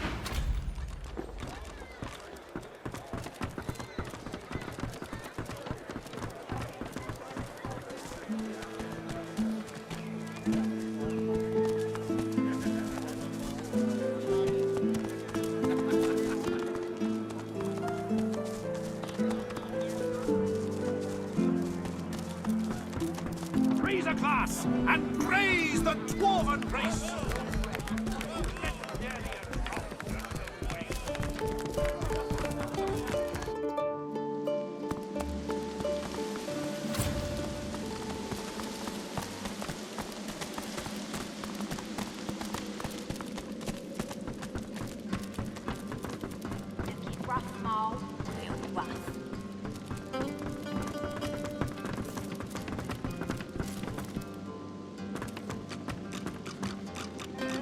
Lohar rubs his forehead beneath his hood and stares at the ground.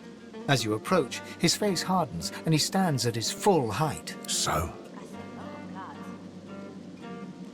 All right. That's right. Lost one of my best lads, Anhar. Didn't get Jalia's body back, though.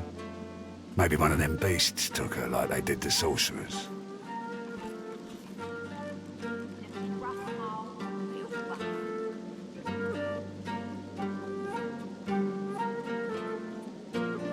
bloody lad. Flapping his gums in the next life, too. That's another little venture of ours. Don't concern you, though. We will, once the Reds turn down the alarm a bit. They're jumpy as all hell for the moment. Won't do anyone any good to raise a ruckus now. Well, I reckon that's good news.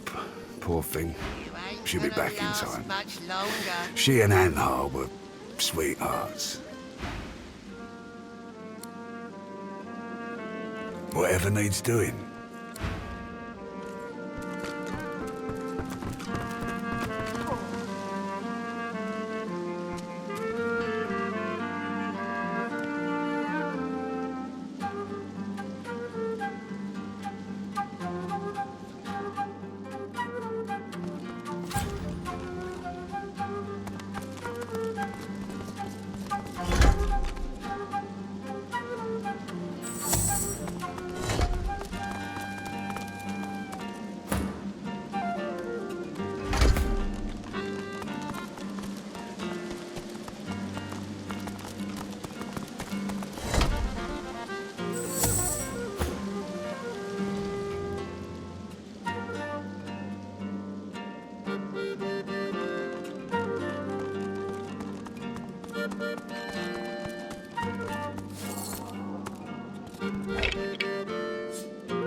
Down for a little scuffling and tussling? Let's see if you got some fight in you. Full of piss and vinegar, ain't ya? You gotta show us what you're made of first, though. You can't just waltz in and act like you own the place. Murga's particular. She'll want to talk with you herself before she'll assent to any challenge. Watch your words, mind. She takes against you, there'll be no taking yourself into her good graces again.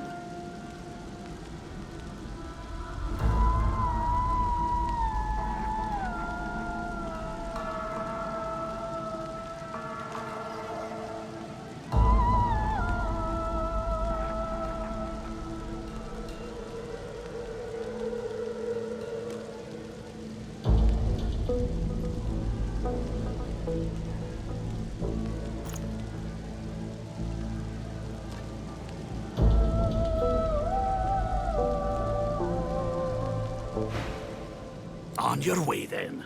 She's over there watching the match with those skulls to keep her company.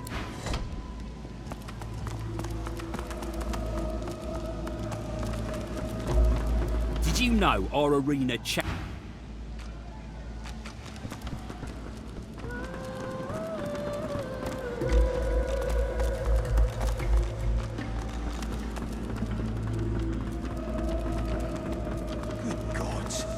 Is there a void walking down there?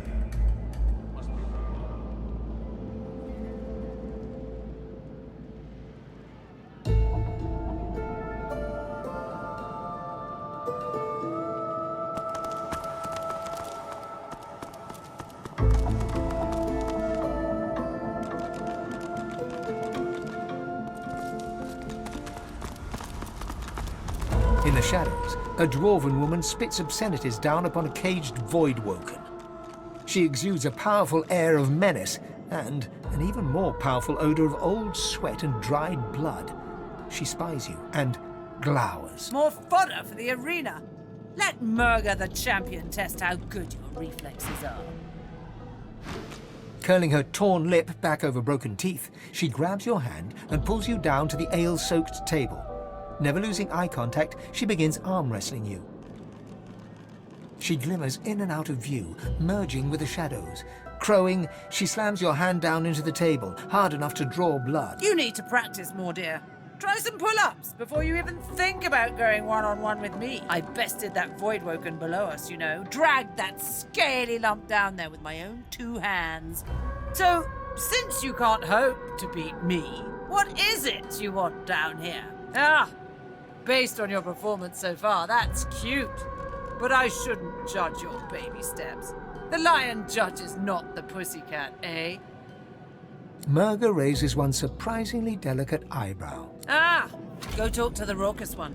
Tell him I sent you, and he'll set you up for a challenge. Prove yourself worthy fighting my acolytes blindfolded, then I'll knock your teeth out.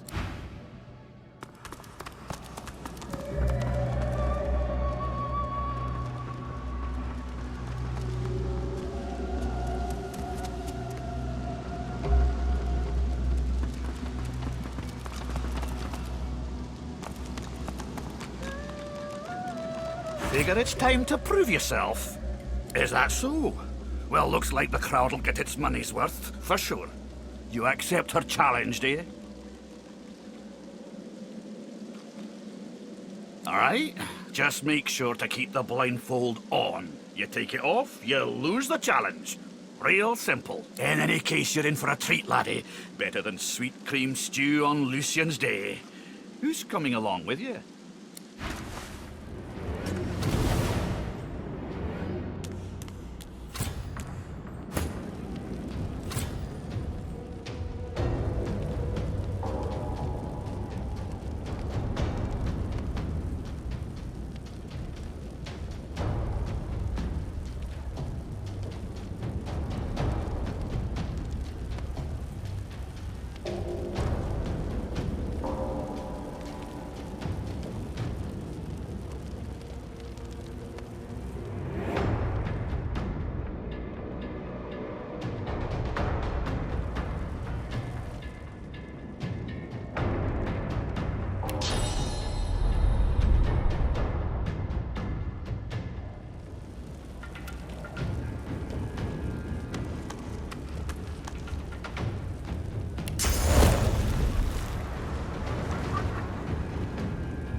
Glory is mine!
A fierce dwarven woman appears by your side. She appraises you, unsmiling.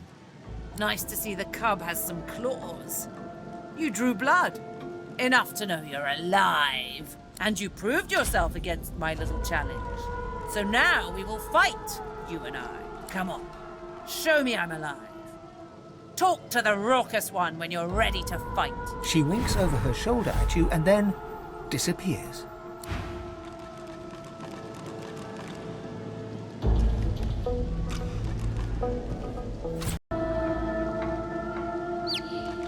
Nice show out there. You're smouldering, you are. Oh, this'll be a scotcher. Who you taking along? You only get this one chance, so keep your wits about you.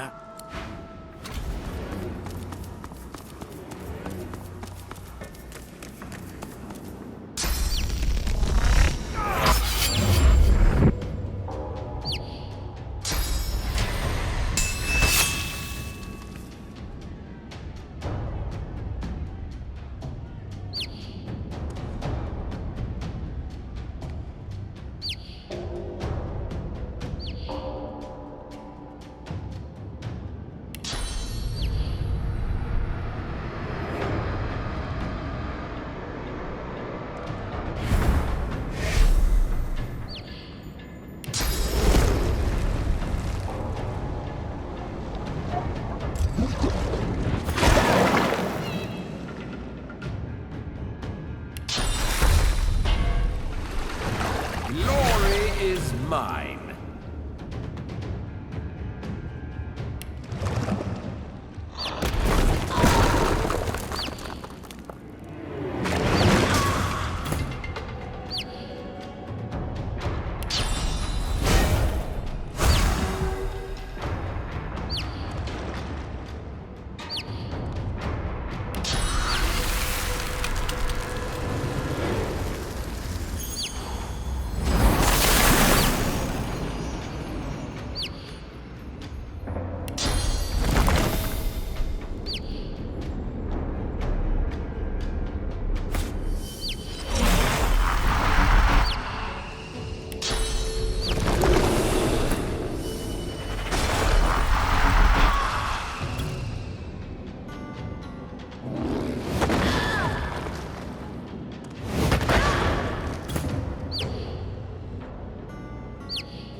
Sorceress, caged like a little ickle squirmy worms.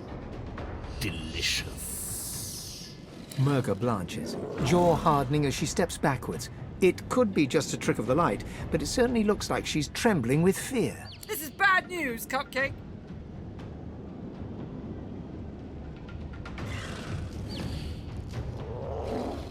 Ha! Just giving you a chance to soften him up for me.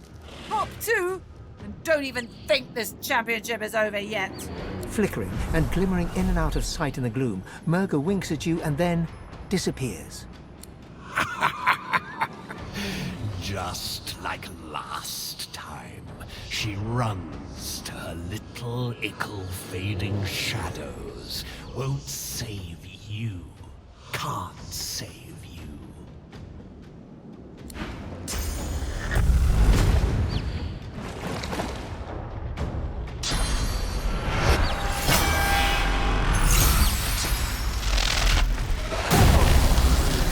Show yourself!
dwarf bounces up and down with glee, then catches himself and clears his throat.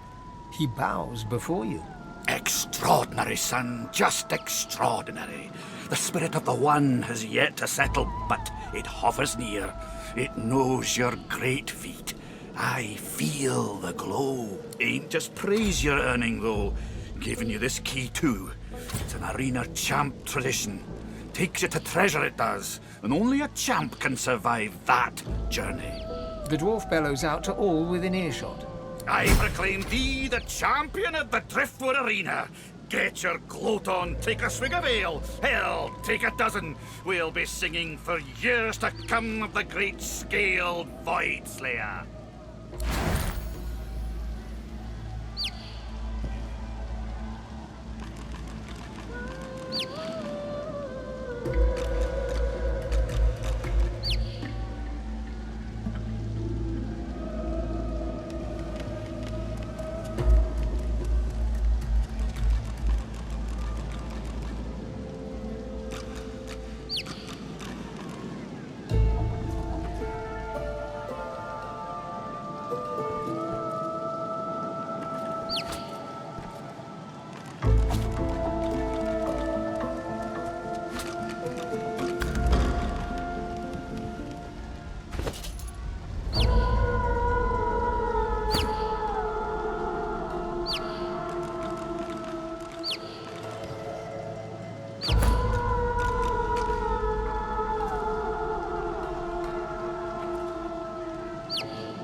No go.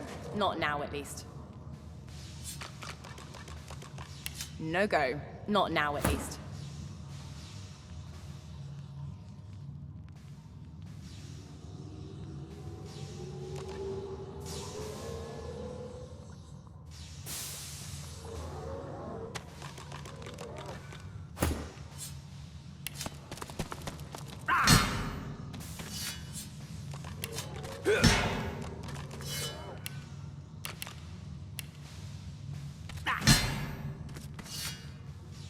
Yeah.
healer.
Seems I can't use that right now.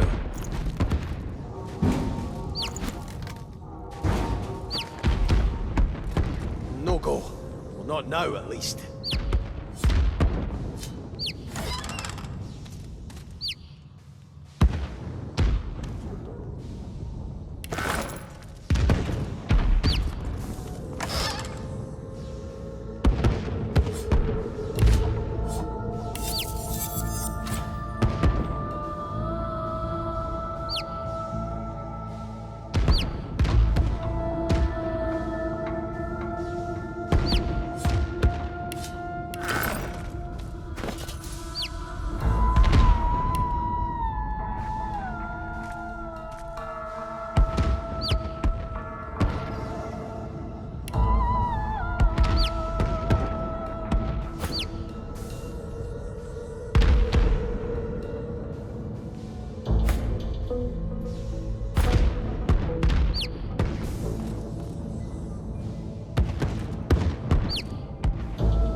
Impressive.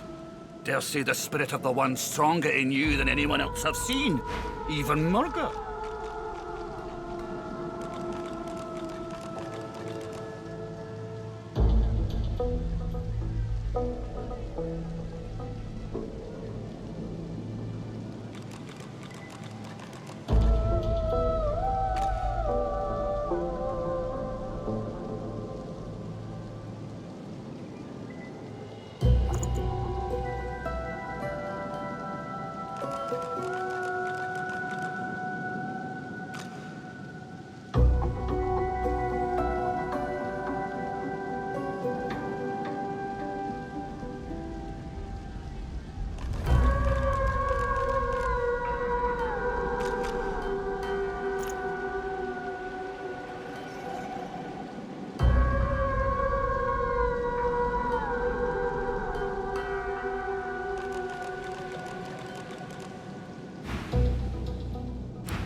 I can't offer you more.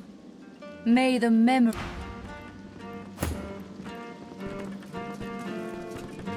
You rebuffed the kiss.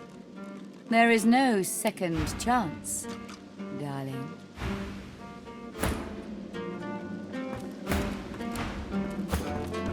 Hail, what a pretty young thing you are. Call me Dorothea. She draws close. You feel her breath on your neck, hot, moist.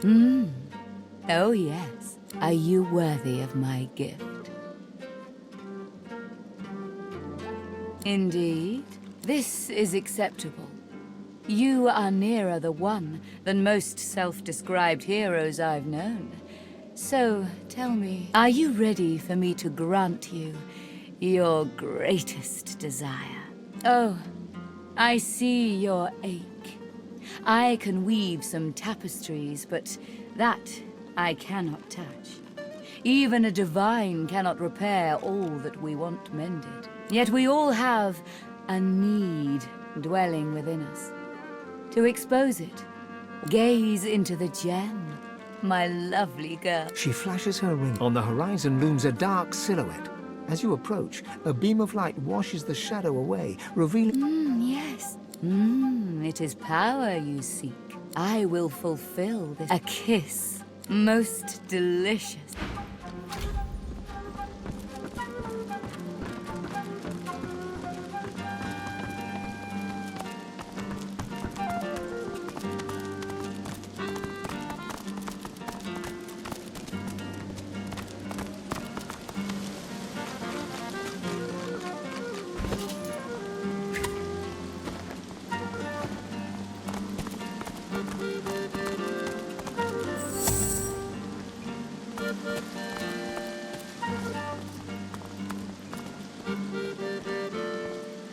Your friends should leave.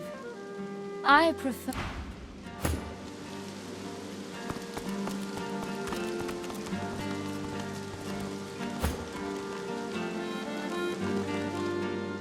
Dorothea sees you and heaves a shuddering sigh. She bites into her lower... Darling, I admit I wish we could share more carnal pleasures. You draw closer and close your eyes, eager to feel her lips on yours. Yet her lips do not press against yours, and her hands do not caress your face. She is a woman no longer, but a were-spider.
You thought it was over? How unfortunate for you.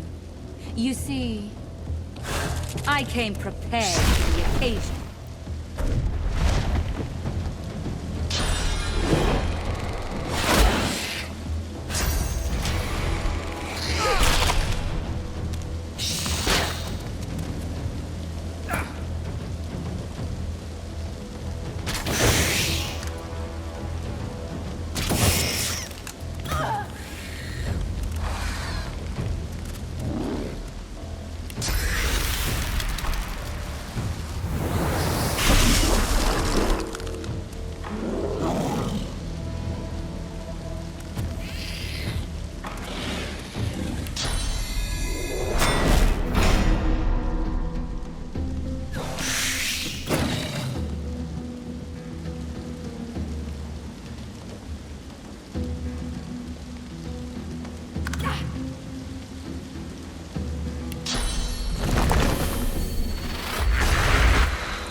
That god's awful smell.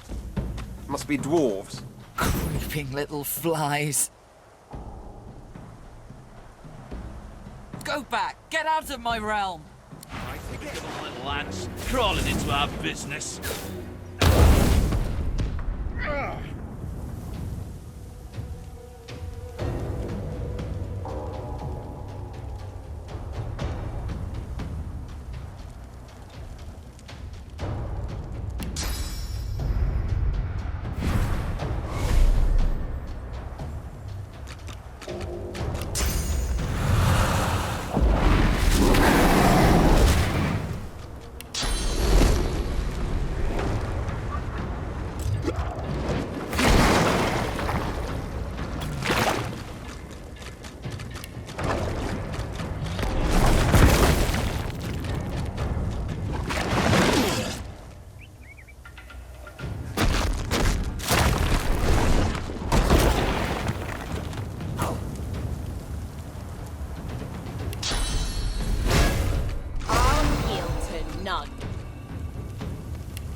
Whatever happened here, it was a massacre.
What was that voice? It wouldn't stop. It just wouldn't stop. It was like razors in my brain. I thought it sounded familiar, but different. I can't quite remember. Odd. My helmet seemed to stop just now.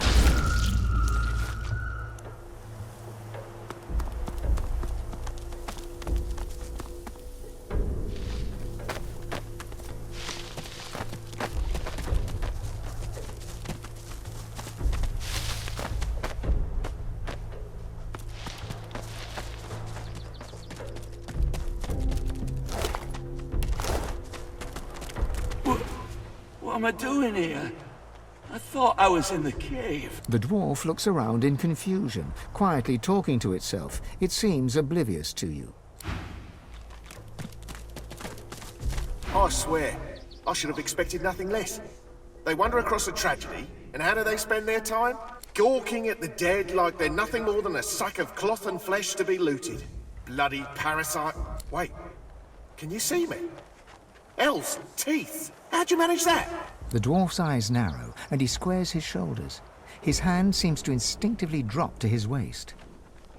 That a fact. And here I thought our darling Bishop Alexander was the only one.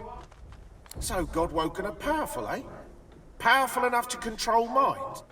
To force brothers to draw steel against each other? Well, someone out there can. As sure as the sea's wet. We were doing some work round these parts. Smuggling, stealing, removing the odd witness. You know, bread and butter stuff.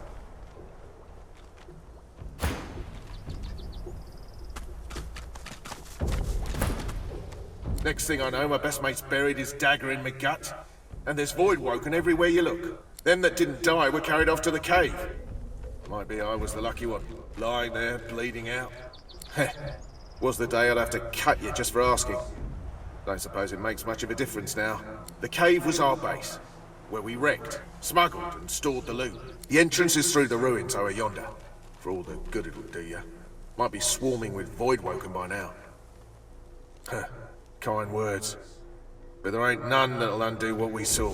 Most we can hope for now is some peace in the Hall of Echo.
Better tread softly.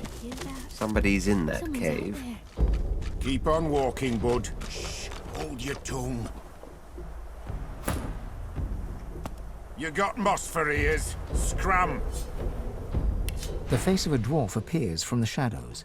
You notice a couple of fresh scratches on his cheek, partially hidden by a thick beard. You got a problem with simple instructions, friend. Leave. Now. Don't know about no questions asked, but there'll be no answers given. Now leave.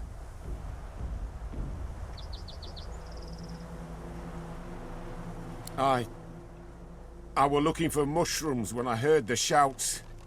Ran out as fast as I could, but I took a tumble. The crew was fighting amongst themselves, tearing each other apart. They had these pitch-black eyes and fought like demons. Hell, maybe they were demons. I only managed to drag Valine in here before the bloody Void Woken turned up to finish the job. I've never seen such slaughter. Best we could do was save ourselves and try to report back to Driftwood. Lohar's got to know about this.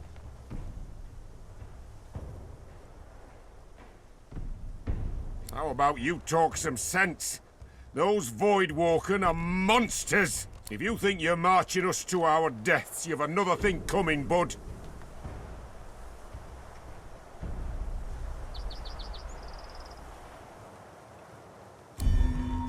What part of talk sense passed you by? I ain't killing our brothers, and if I stay right here, they ain't killing me. You watch yourself. The Voidwoken around here are winged hell. You watch yourself. The Voidwoken around here are winged hell.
I've spotted something.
the scion works. You do not disturb her. Huh?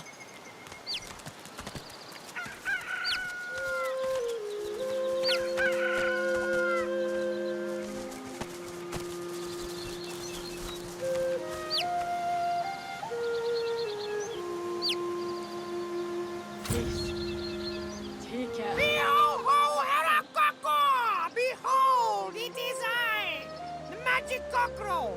Waka! What is this? Papa? Papa! Papa?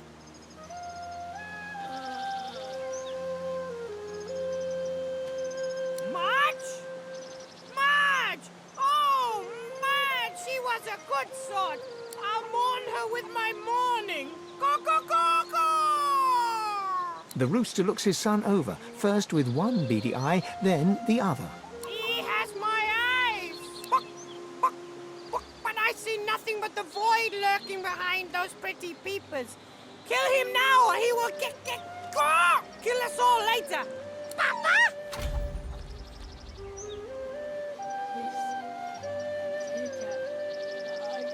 Cute as a buck button! A button that could destroy us all!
Worms take you.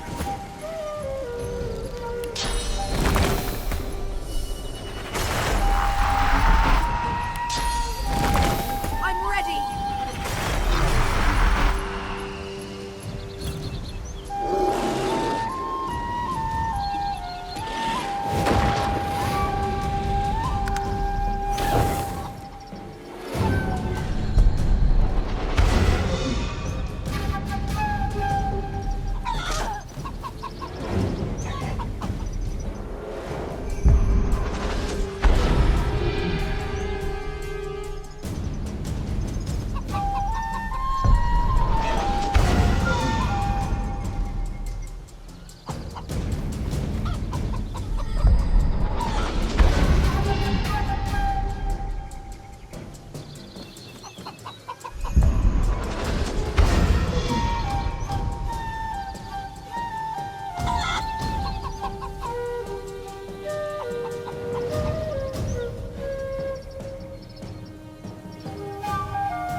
dark with you.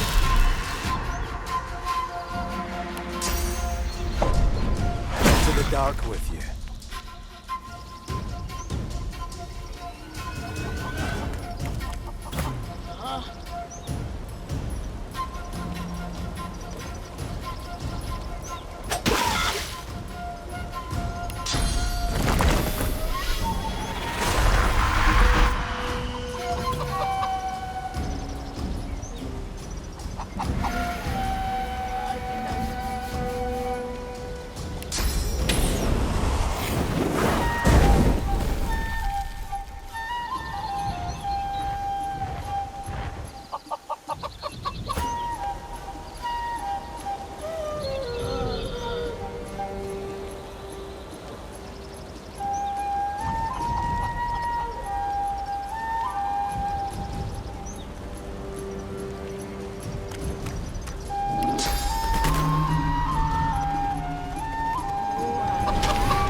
lucky find.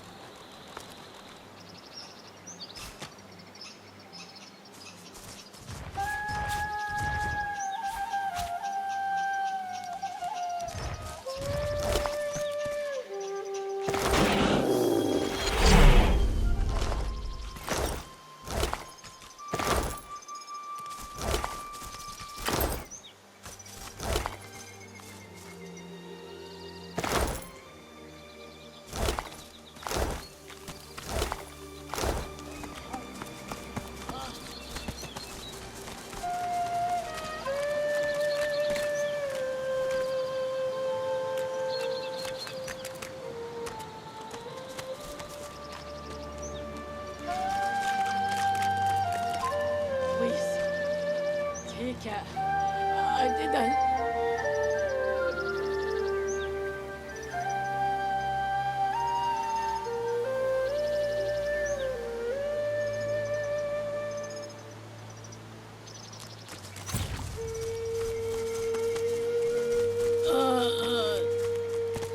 Stay away from the thief. If the Scion wishes for you to know, she tells you. Do the Divine Order tend our needs when they steal our lands, torture us, murder us? We only return what is given.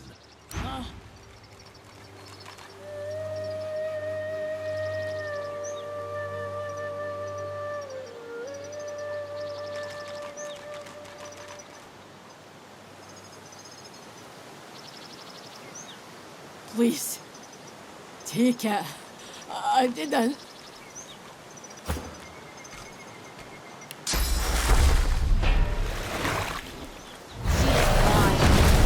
Do you wish to join her?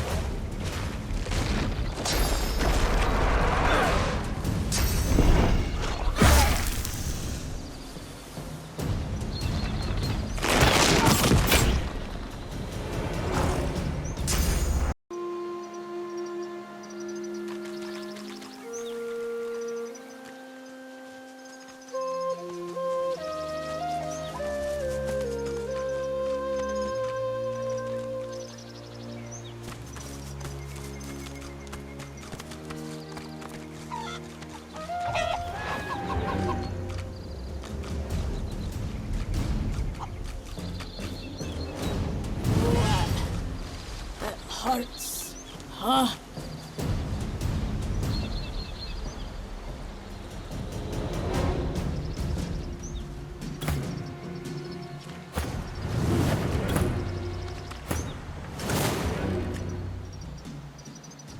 Please. Take it. I'm ready.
Is that thing diseased? Oh, I'd give up my wings for a respite from this pestilence. A rare, highly prized breed called... I can't quite recall. This cursed sickness has scrambled my memories. I can't think straight. My feathers are molting. My wings can't carry me anymore. I feel so cold. All I can think about is warmth. It painstakingly attempts to flap its wings to no effect. You catch a glimpse of its weak little torso. A faint glow emits from within it, like a cooling ember. A phoenix? Cut back on whatever you're drinking. I'm in no mood to be made fun of. Not in this condition. I'd know if I was a phoenix. The bird stares at you for a long moment. All right, do it. Burn me. But may the flames consume you too if you're wrong about this.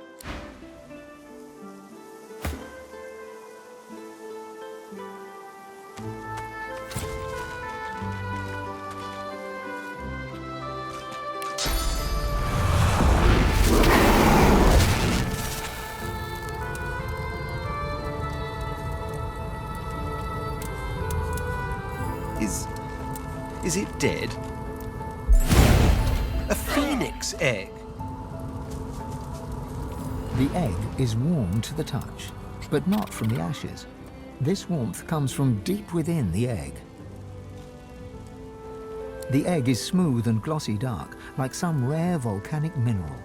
From deep within its core, a fiery glow pulsates, almost like a heartbeat. A rare find?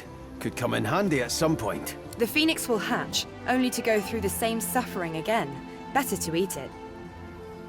This creature is born of fire. Eat it, and you might gain some of its power.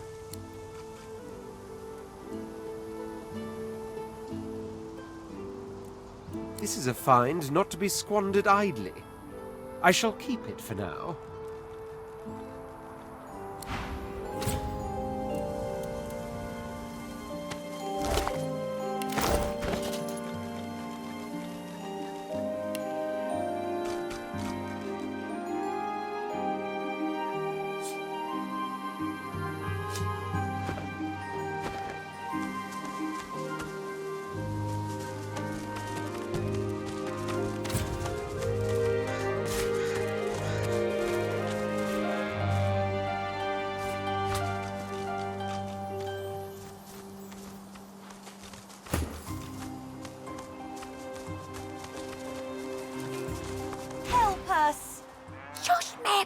Don't you shush me, Geraldine. I'll talk to whomever I like. Shh! They're still here. I know they're still here. My apologies for my idiot friend, but we could really use your help. You won't believe it. Sure, truth is, kind miss, that we are not, in fact, cows. At least not such. We're people. Captives, to be exact. Enslaved by the witch. You're not here to visit Alice Elysian, are you? I told you not to trust her. No, you didn't, Geraldine. Now shush. I'm going to ask her anyway. But what if she finds out? Geraldine, how could things possibly be worse than they are now? I can think of a few ways. Mabel, she can hear us whispering. I know, Geraldine, I know. Now shut up. Look, we really do need your assistance. Just get us something to drink. What my friend here means to say, kind lady, is that there's a cure for our condition. Alice Elysian has it in her house. If we could drink it, we could regain our former forms, as it were, and steal away. Don't mention the rats. For God's sake, Geraldine. What rats? They're just ordinary rats. Nothing special or awful about them at all. Wouldn't let them worry you. The witch ain't here. What my friend wishes to say is that Alice went into the Cloisterwood collecting herbs and hasn't been seen in some time. But that there, just down the way, is her house. She has a frog. You can't miss it. Would you mind awfully procuring for us a small potion that Alice Elysian keeps in her cellar? We'd rather like to, you know, assume our rightful forms and toddle off. Thanks ever so. Thank the gods. I humbly thank you. You won't regret it. Don't be disgusting. We hardly know you. Sure. Geraldine. Oh, right, yeah. Disgusting. Sorry, better not.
Maybe the river could be crossed on there.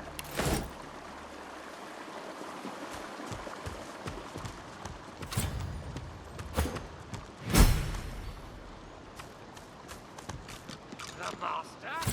The Shadow? The Crawler? He has 10,000 names, all true and cruel.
A fisherman stares at the water, muttering to himself. The missus will kill me.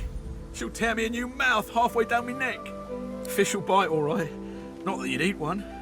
I've got a worse problem than that. Way, way worse. I've gone and dropped my wedding ring in the water. He gives you a sorrowful look. My wife's dead, buddy. He contrives to think about your apology. Can't keep a straight face. I'm pulling your leg. She's fine. She'll be bloody furious if I don't get that ring back, though. I could do that. I could.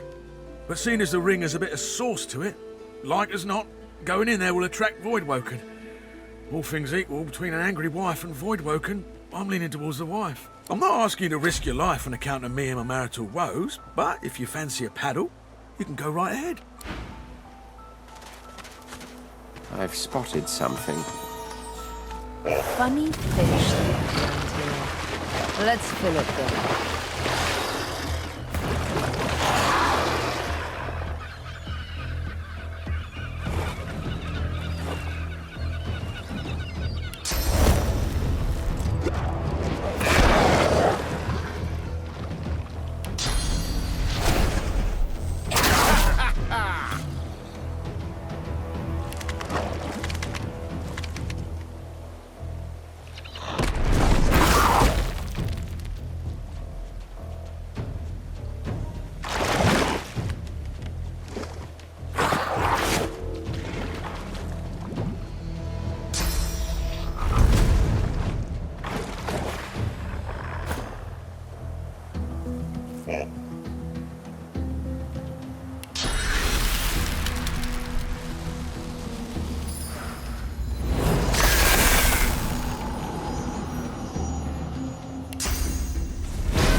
A horrified fisherman stares at the water, muttering to himself.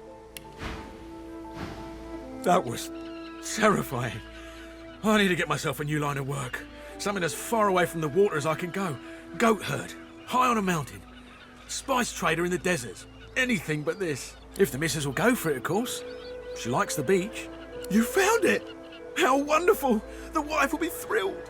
Or she would if she ever found out about this, which of course she won't. But I can't thank you enough. He slips the ring onto his finger, where it dangles loose. I feel better already. I need to fatten myself up again so I don't lose it a second time. Can't be relying on the kindness of strangers to dig me out. The very best to you. I wish you well. With a new confidence in his stance, he turns back to his fishing.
Another Magister caravan. Persistent little flies. The dwarves do not seem to react. Indeed, the only response to your plea is the quiet sound of weapons being drawn. Buzz back to your dung heap. What's got into them? Stupid and persistent.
You're safe among friends. Never forget it. Keep talking to open.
some Right away.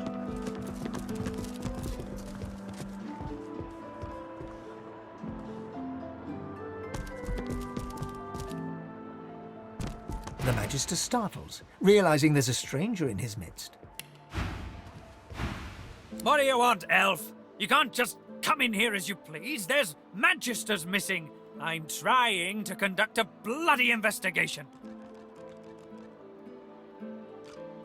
Ah, I see. You're sniffing around for a reward. Well, there'll be gold for anyone who helps us bring this mess to an end. Otherwise, you won't get a damn thing. He's a tinkerer type, named Higba. Grey beard and a dark cloak, according to reports. He's still here somewhere. He can't have gotten out of Driftwood. Not past our barricades. If you see anything, tell me or my men at once. Well, do you know anything? Stop wasting my... I'm watching you. State your business to Magister Carver, or else get out.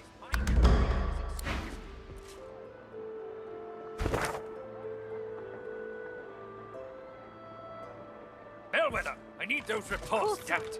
Right away.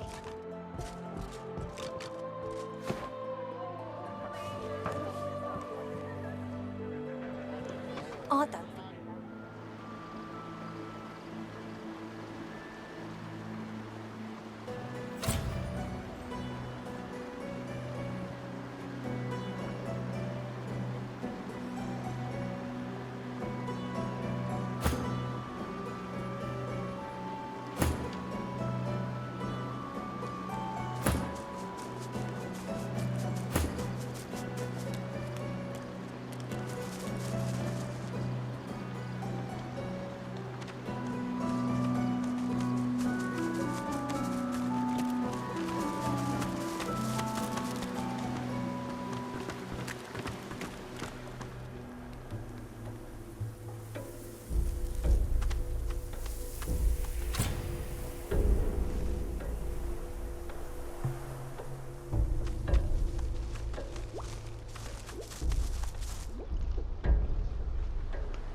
Smells like blood and death.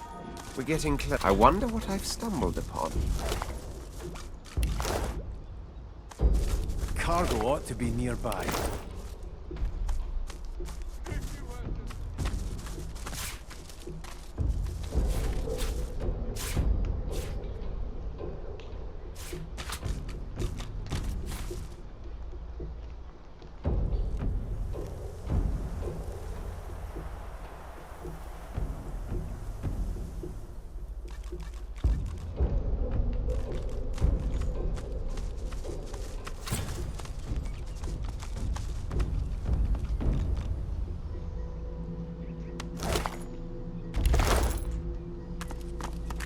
Back off, pigeon!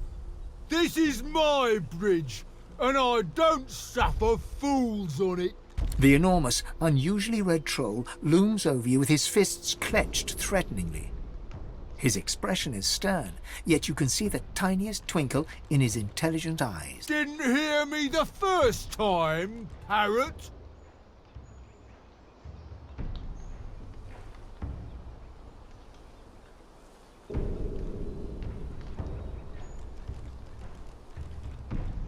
He smiles a jagged and magnanimous grin. Each pitchfork-pointed tooth seems to threaten you individually. We'll see.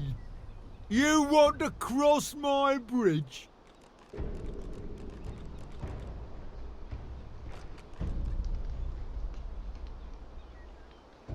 Well, I killed them. Nobody crosses my bridge for free, and they didn't pay the toll. Mind you, they hadn't tongues to bargain with, nor pockets for coin. But still, a troll must stand by his principles. Look at this wreck. No taxpayer coin has touched it in a hot century. He kicks the edge of the bridge, sending a sizable chunk of rock flying perilously close to your eye. I'm the only thing standing between this bridge and the void. These days, everything is in decline. If you won't pay, you can't stay.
mine.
my helmet just jolted when I consumed sauce just now.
Sorcerers.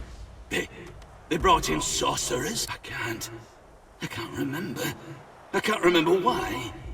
I can't remember who.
Here lies Patrick, prophet.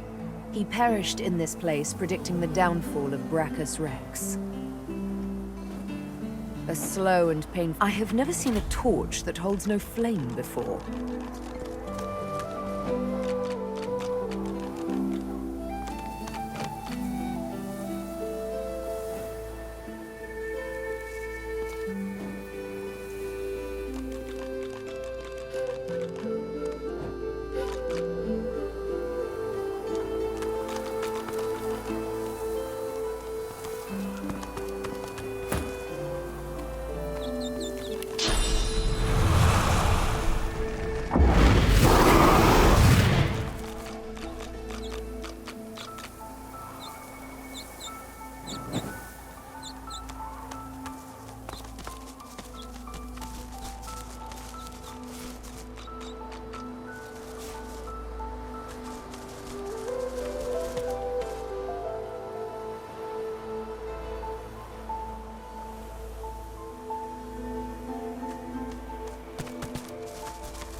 That's a game.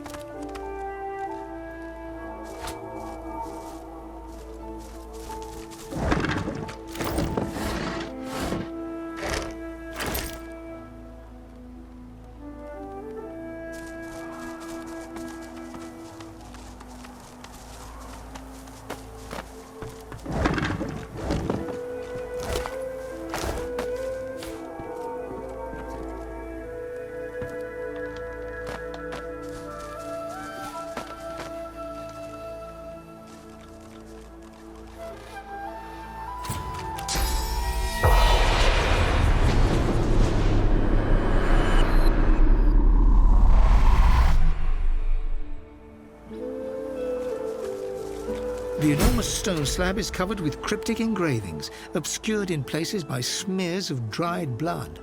Putting childhood lessons to good use, you translate enough to gather that this was a Death Herald altar. Death Heralds were responsible for ensuring that dwarves who did not die under the open sky were granted passage to the afterlife. The central rune is stained black with 1,000 years' worth of blood. A relatively fresh coating flakes off in the wind.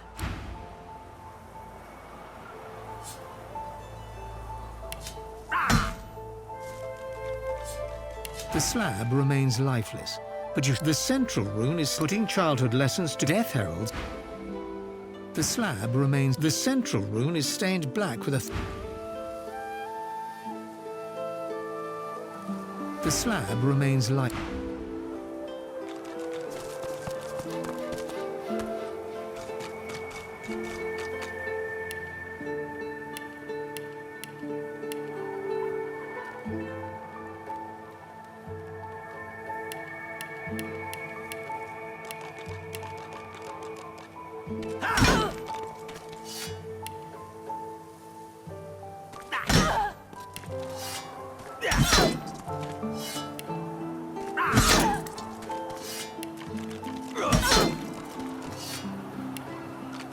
Works, doesn't it? The slab remains lifeless. The central rune is putting childhood lessons. Death Heralds were the slab remains.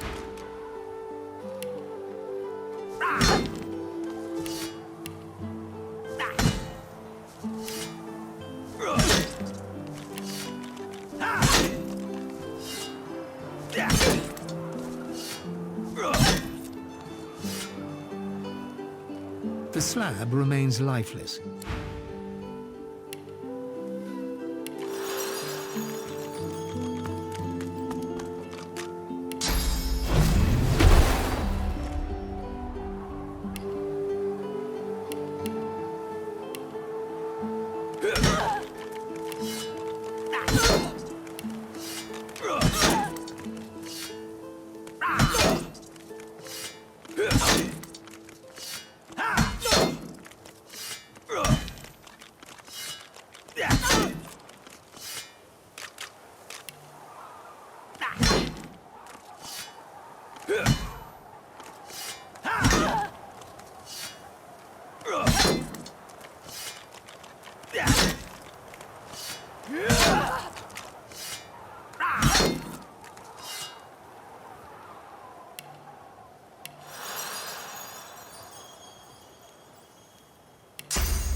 The slab remains lifeless, putting childhood death at the central.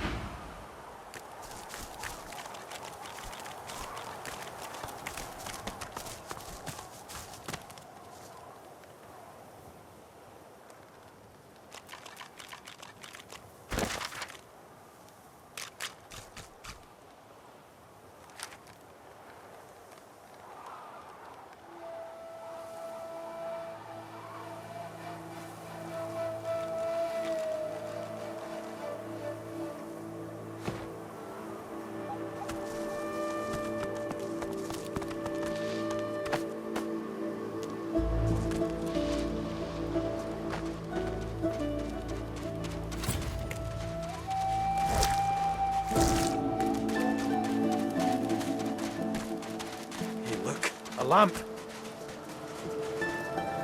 Lying at your feet is a strange lamp of ancient design. Spots of gold shimmer through the thick grime that coats it. As you hunker down for a closer look, the lamp jerks slightly, almost imperceptibly. The lamp feels strangely hot to your touch. As you wipe away the years of dirt and grime, it trembles in your hand. Heavy smoke spills out of the spout of the lamp, falling to your feet, where it flows away from you. The vapor arches into the air and starts to take shape before you. Who summons what? One of you? His face twists into a sneer and he flexes his claws. What's wrong, Godwoken? Did the Seven turn you down too? Or are you here seeking even more power? I should strike you down where you stand, God-taint. Because it would be a kindness. I've known the power you feel, the promises you were made. I too was named Godwoken once. My god gave it all. Power, glory, hope. It was intoxicating. Until she took it away. Deep inside, you can feel your god stirring. It's recoiling, revolted. No wonder Zorl Stissa turned this one away. Unworthy, she said. Unworthy to be divine.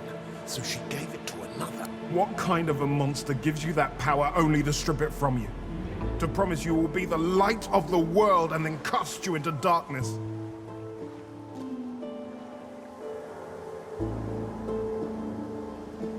There was so much wrong with the world. So much that I needed to fix. So I sought power elsewhere. The Void said I could have eternal power. That I could be the light of the world. And it delivered. I have power unlike any Godwoken. Even if I lack my freedom. It laughed as I was sealed away in that lamp. Be the light of the world, Godwoken, it said. Even so, it was more honest than your hellish Seven.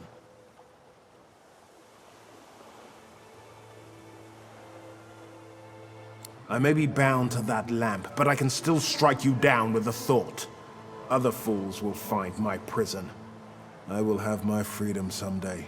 And until then, I am happy to do my bit to rid the world of one god's puppet. The next passing imbecile can have your wish.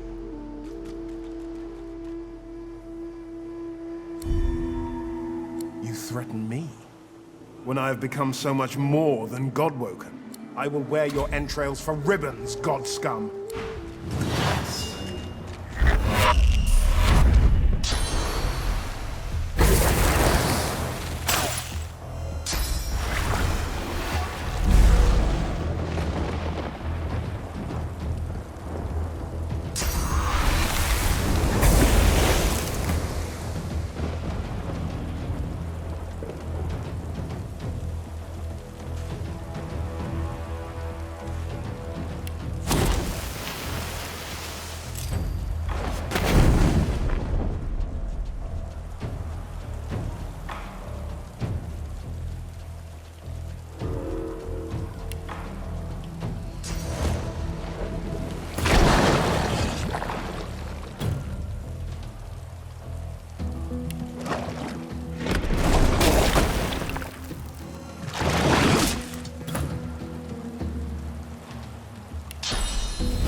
I found something.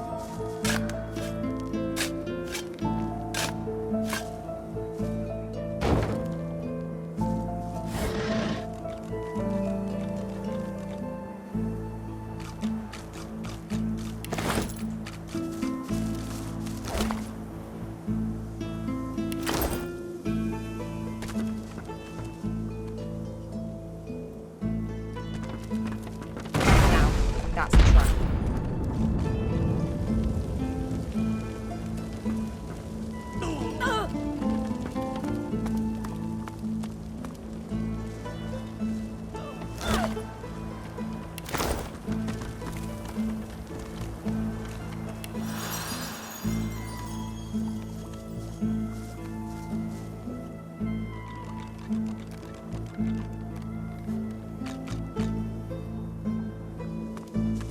Look out! I see a trap nearby.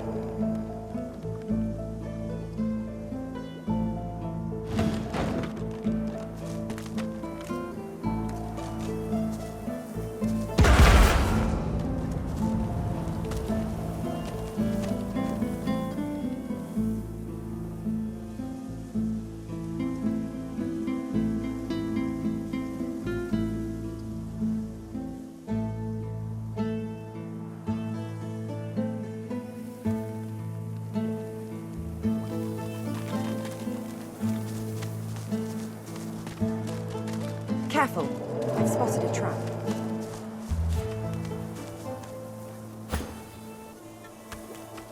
I should neutralize this thing before it does damage.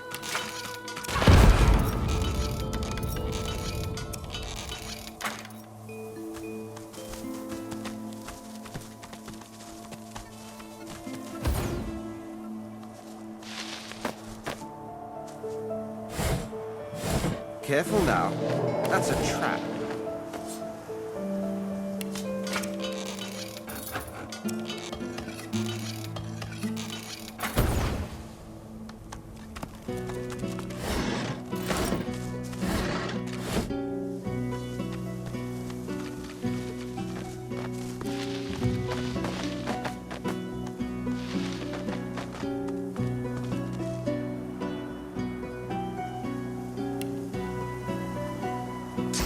Careful.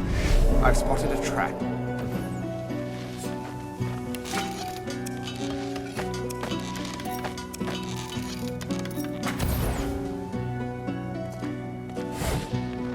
Look out! I see a trap nearby.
I don't know what that statue is doing, but it doesn't look good.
I'm ready!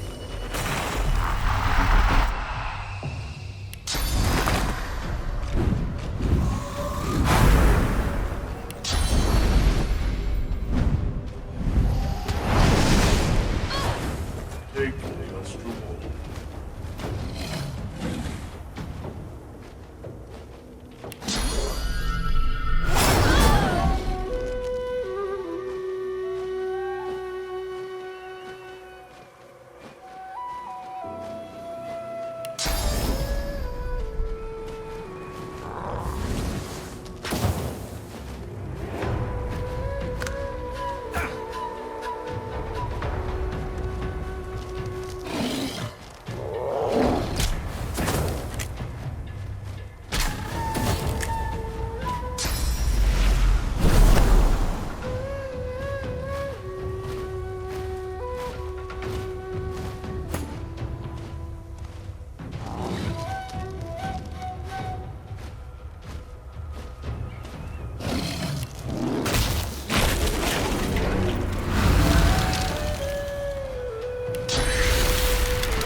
You will die. You will all die.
will all die.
to deserve this.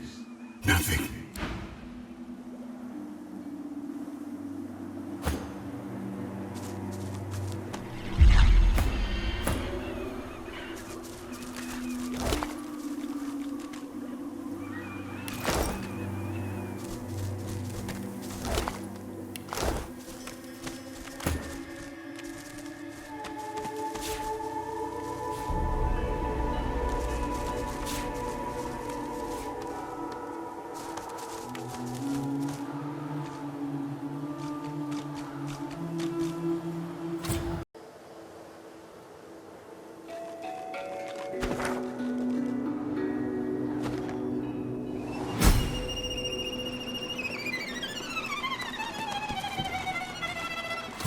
Looks like this is Lohar's place, or what's left of it. Could Mordus have survived this? There's a void woken on the bridge ahead. But where's it going?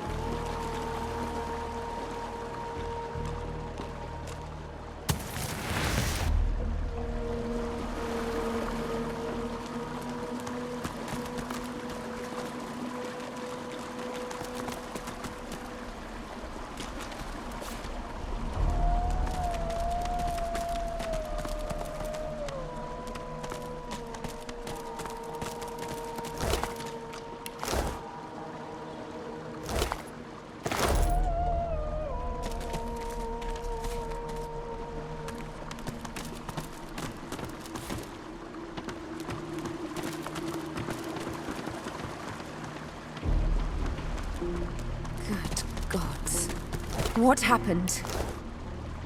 The dwarf rocks on her haunches, gnawing at her own bloody knuckles. Her wet, fearful eyes flick to you. She lowers her fist just enough to hiss a warning.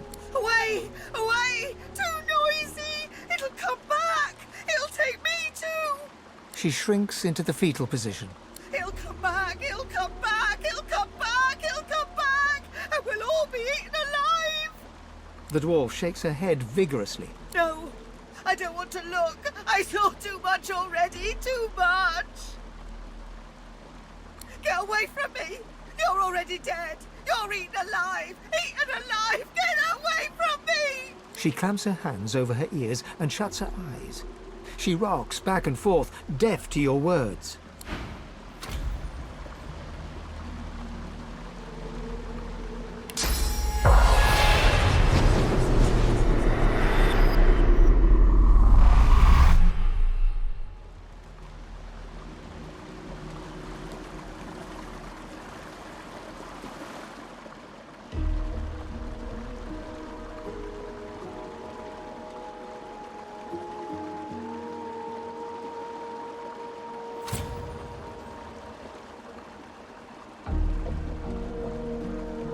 Her gaze falls on you, a glimmer of awareness, or, as a warning.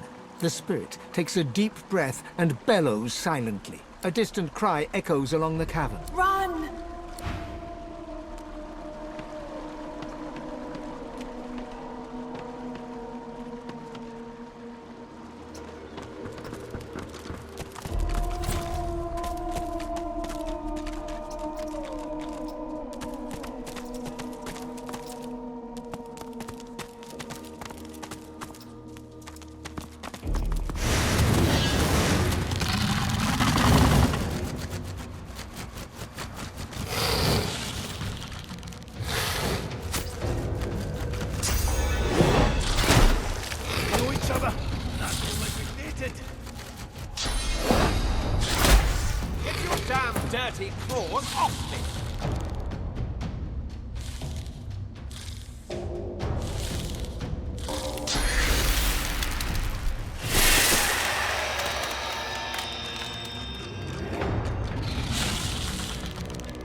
abode of the Peacemaker is here.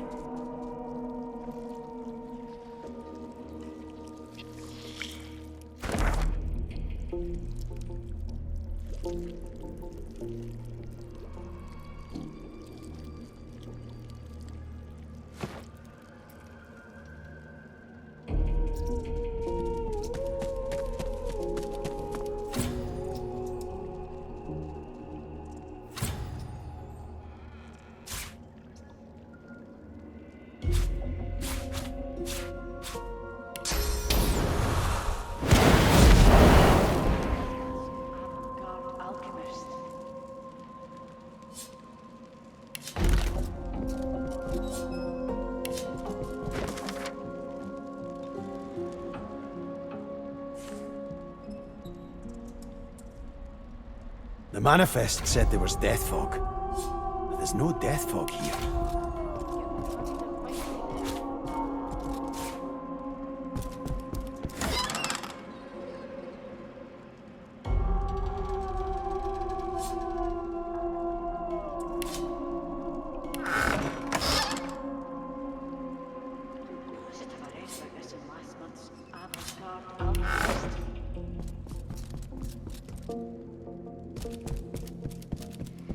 You see yourself in the mirror. It's quite a sight. We're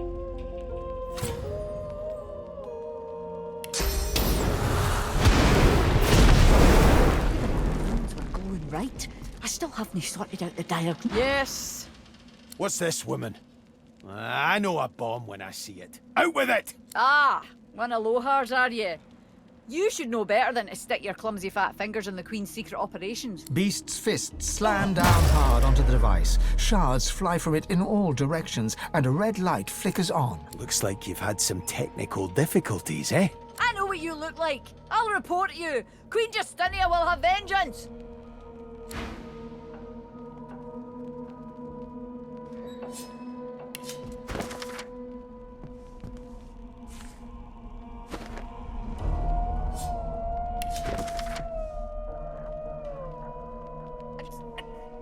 Ruined!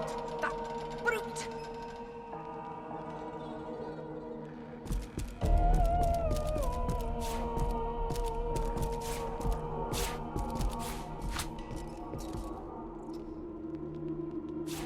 Nice. Even if a ruined were going right, I still haven't sorted out the diagram.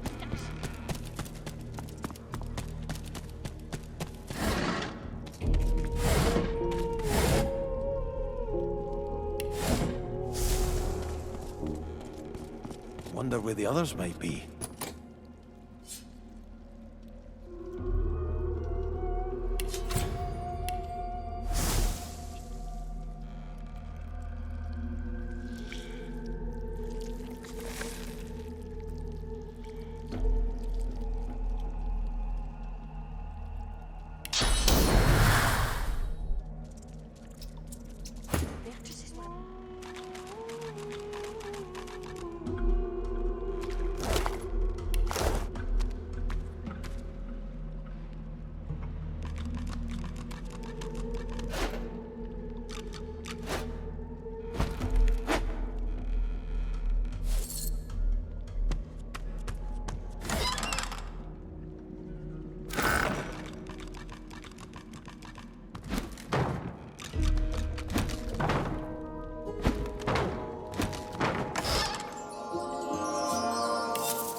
wonder where the others might be.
How many of you creeps do I have to beat?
How many of you creeps do I have to beat?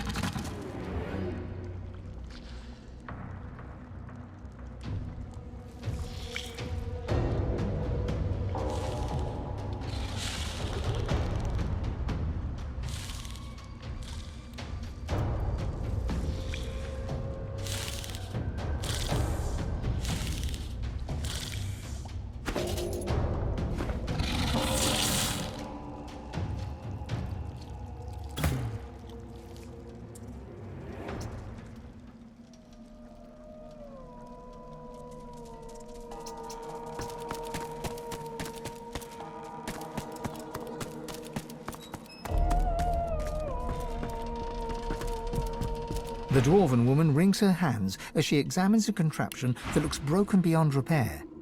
Her ears twitch at your approach, but she does not turn to you. Yes.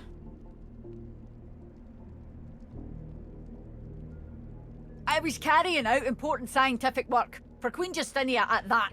But some horrid brute came along and smashed it all. All my progress lost. You can't even imagine what a setback this is. One of Lohars, are you? You should know better than to stick your clumsy fat fingers in the Queen's secret operations.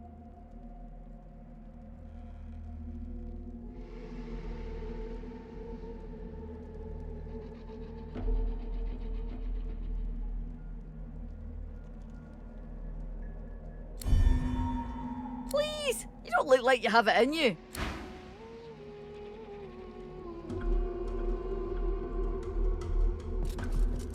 What I wouldn't give for Hannah's advice right now.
This day just gets better and better.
hiding.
Glory, mine!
You've got to be kidding me. Glory is mine.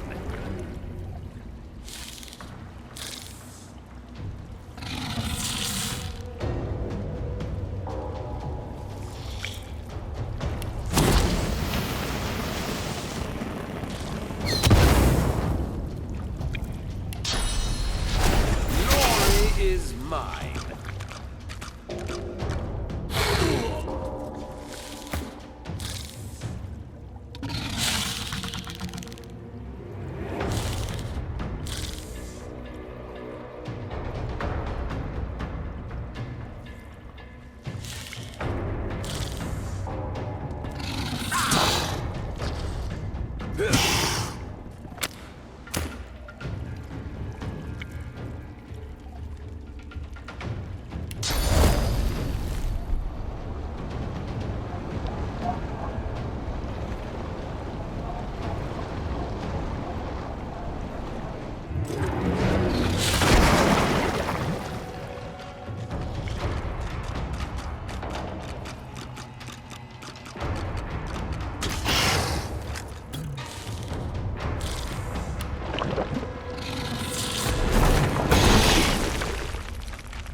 Doesn't it?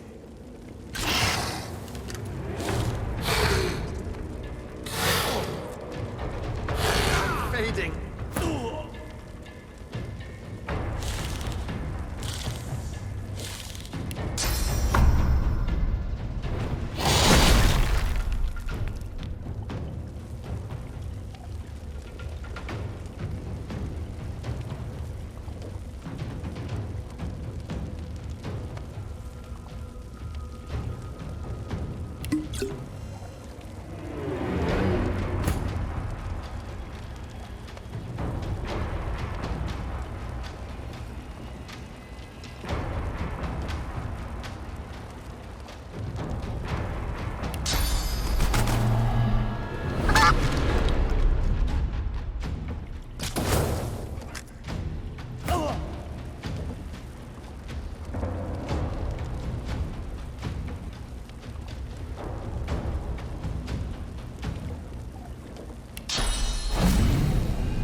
You've got to be kidding me.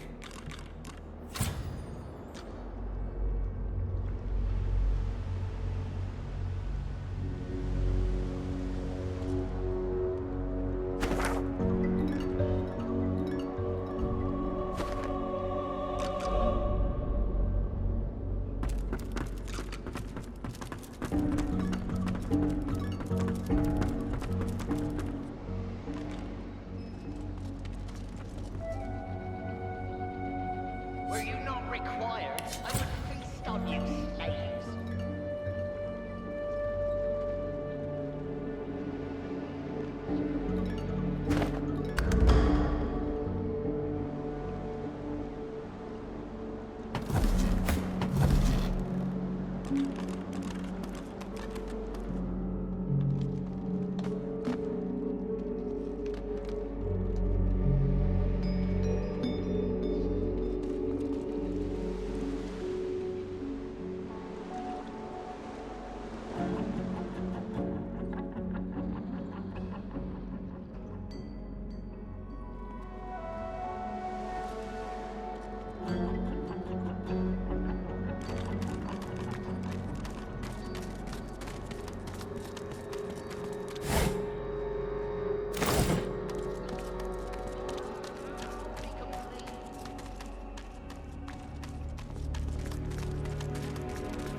Completing the ritual of Mordus, my lord on...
other. I feel like we've dated.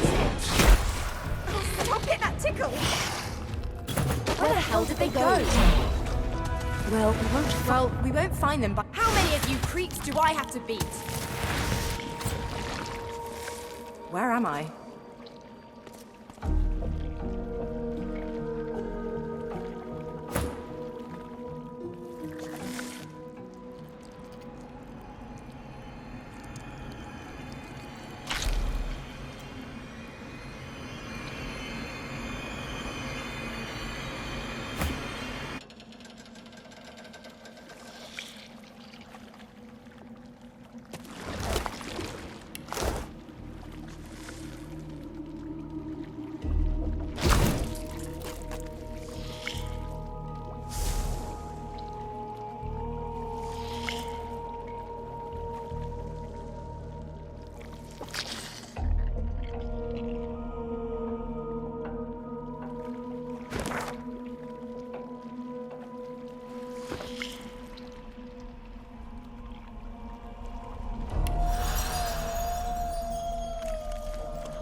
I wonder where the others might be.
Broken. This day just gets better and better.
I'm ready.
Glory is mine!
For me.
can't hear nothing. Nothing but that voice. It won't stop, it never stops. The dwarf starts to sob quietly, with his hands pressed over his ears. The dwarf turns, startled by your voice. There's a look of panic in his rich blue eyes. Mordus? He was here. Locked away, waiting for Lohar. Then... The dwarf turns away and roars at a shadow. Oh, shut up! Stop! Please, just stop, please! He grabs your arm, pawing at you while his mouth moves silently. His blue eyes swirl, turning an oily black as you watch. You will die. You will all die.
Right where I want.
I will find a way to complete the ritual.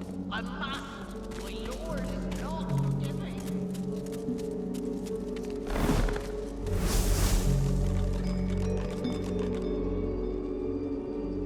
Imagine me completing the ritual of Mordus.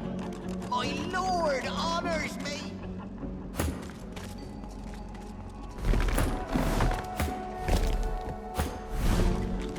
Driftwood's ghost will tremble.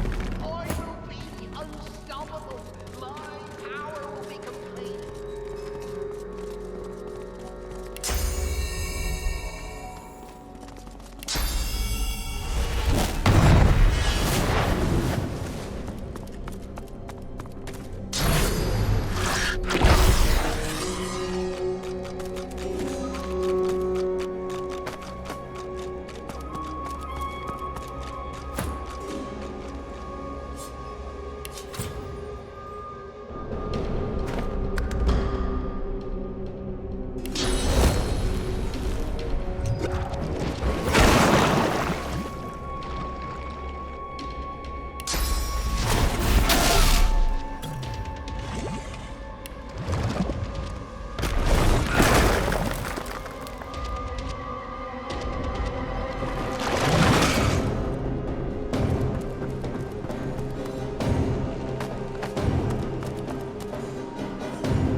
feel your pain, God-given, God-woken. Your time is done.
Mercy!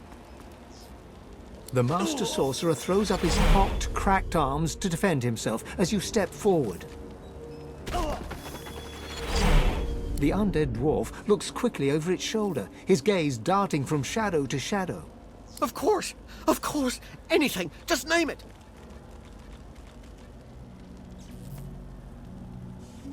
What? Source? The skeleton slowly lowers his arms, staring at you in disbelief. Of course! You're God-woken! You seek power! Ultimate power! And I worried we could not find common ground. Yes, God-woken, I can teach you. If you swear you won't banish me to the afterlife. The death of the flesh is one of the smallest deaths.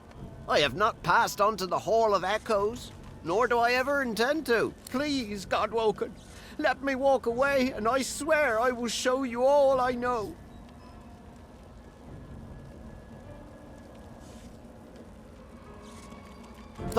That is not important. Just please tell me, do we have an accord or not? Praise be. Very well, God-woken. Listen carefully. Source and void, day and night, love and hate. One is meaningless without the other. To grow your source, to achieve your potential, you must embrace the void. The grinning skeleton reaches into the folds of his robes and pulls out a small black mass. It's covered in veins and oozing pus. Here, God-woken. Take a bite.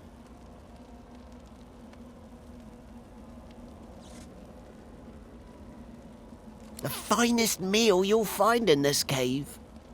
The heart of a void woken. Your god stirs, pushing you to eat it. Do not fear, a voice whispers. Do what must be done. Perhaps not the most appetizing thing around, but if you truly want to channel more source... The skeleton extends his arm, jiggling the heart towards you. A glob of dark yellow pus oozes through the bones of his palm and drips to the ground. You can demand until we're both dust. That's the only answer I have to give. If you don't like it, you can wait until they arrive to take a bite out of you. The decision is yours, God-woken. I'll not wait here for you to make it.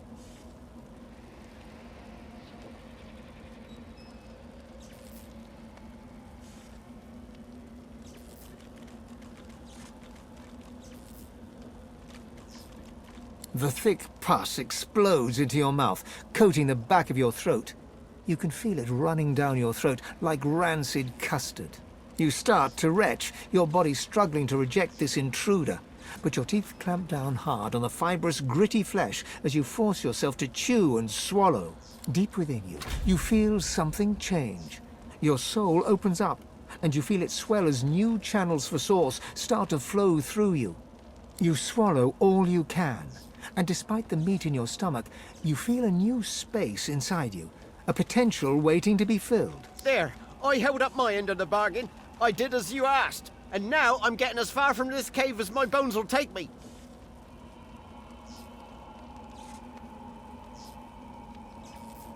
Mordus looks at you in shock.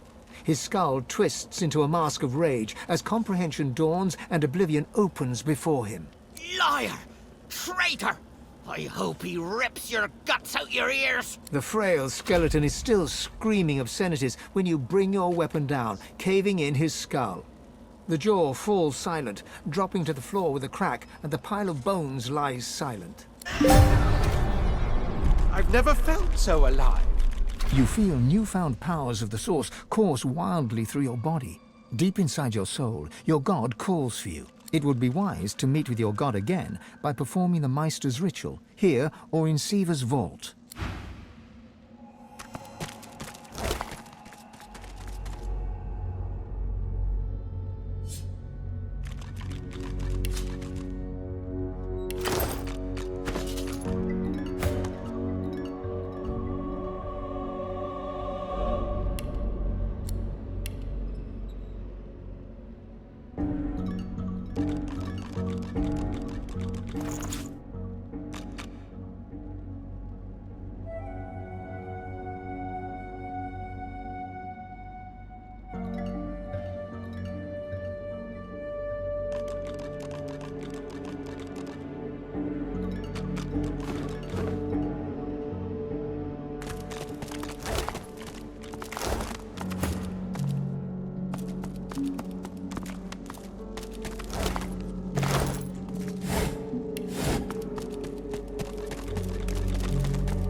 I've spotted something.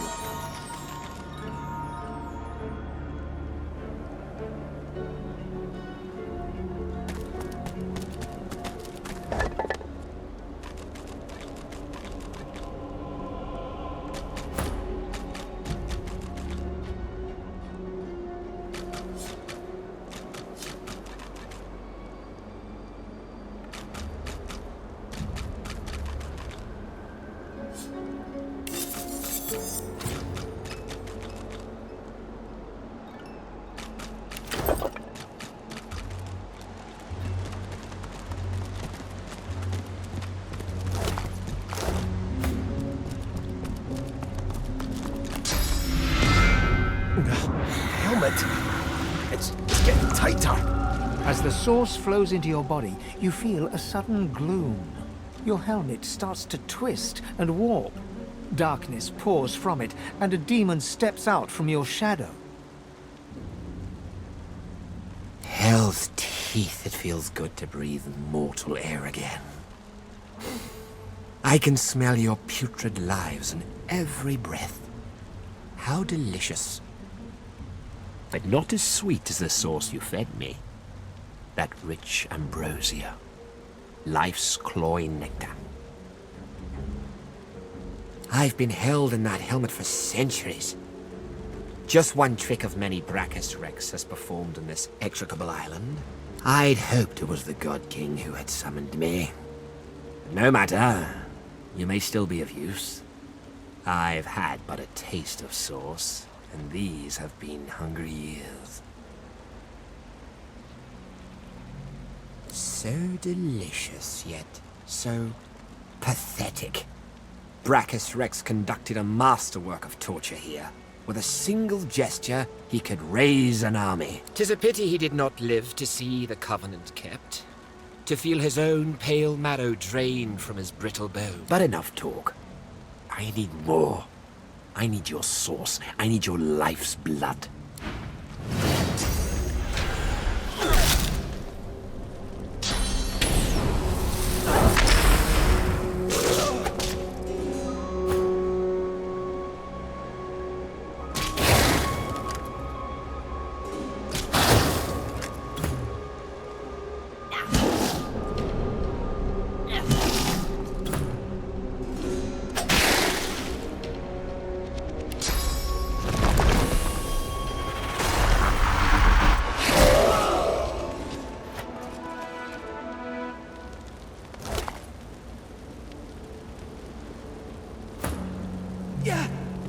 The armor set is complete.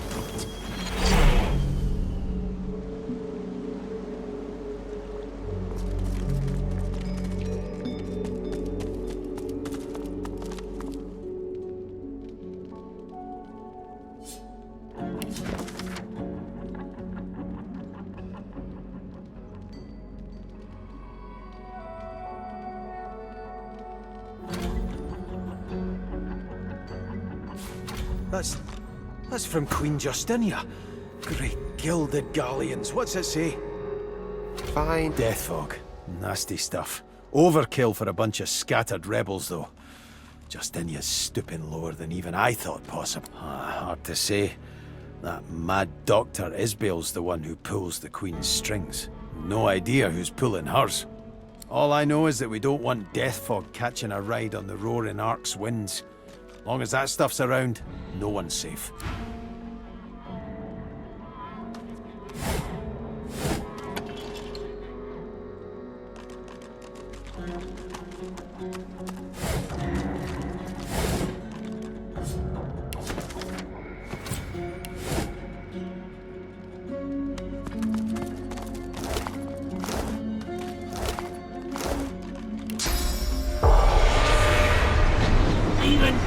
Don't get no peace. You need something. What's it look like? Either there were a void-woken attack, or this is the most unfortunate dinner party you ever did see. Now shove off. I've got an afterlife to enjoy, and your jabbering ain't making it easy. Walk on, heartbeat. I got nothing to say to you. The dwarf pulls a dagger with shocking dexterity and reflexively swings at your gut. Thankfully, the ephemeral blade passes right through you. With a rancid look, the dwarf pockets the knife. As he does so, you spot the royal seal of the Dwarven Queen on the handle. Through gritted teeth, the dwarf growls. We're done here. Don't worry about it, says Lohar. Quietest work around, says Lohar. Well, I don't see him here, cold as the stone he's lying on. It will be fine, my arse. And here I was, the fool, believing him. The ghost swings a foot to kick its old body in frustration, but the boot sails straight through her corpse.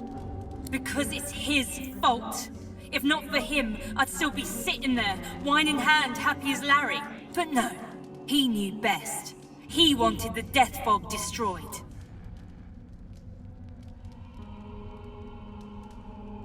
That's why we were to make sure it got into the right hands.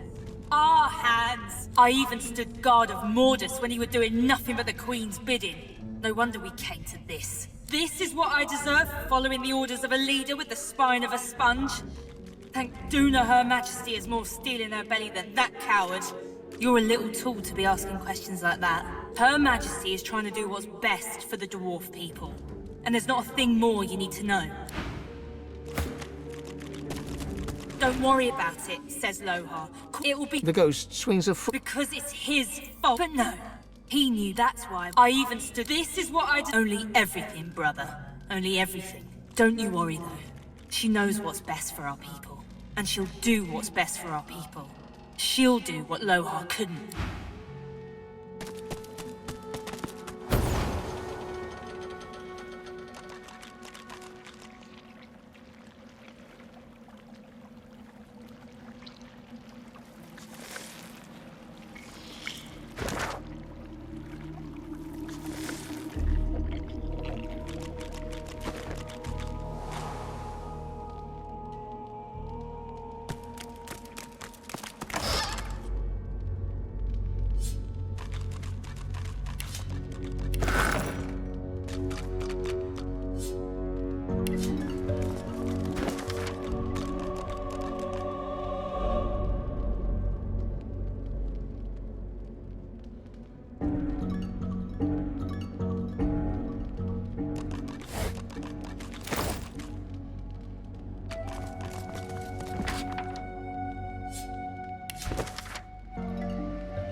And you thought Rivellon was flat.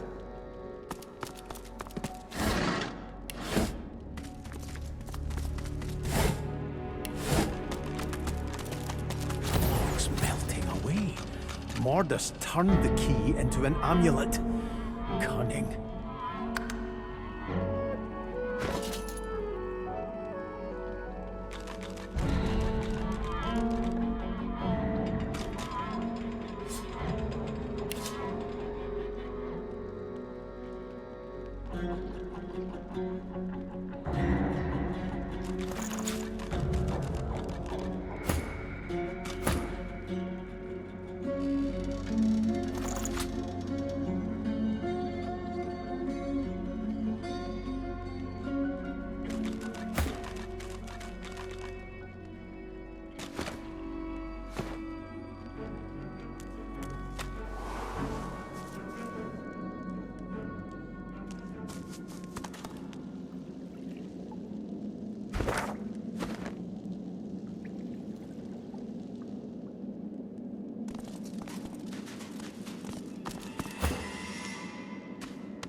And I thought this cave couldn't get any more grim.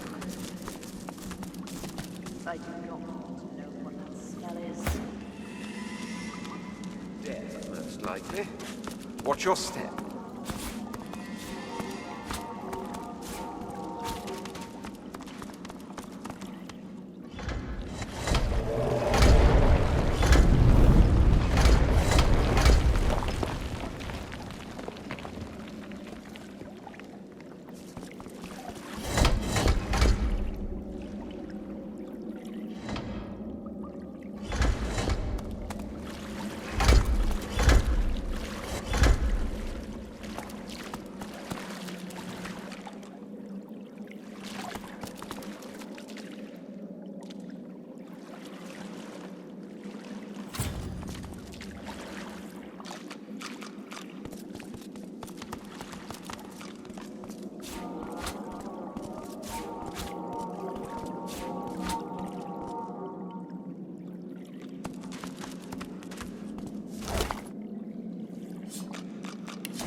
This must be the wreck of the Peacemaker. Some of her cargo may remain.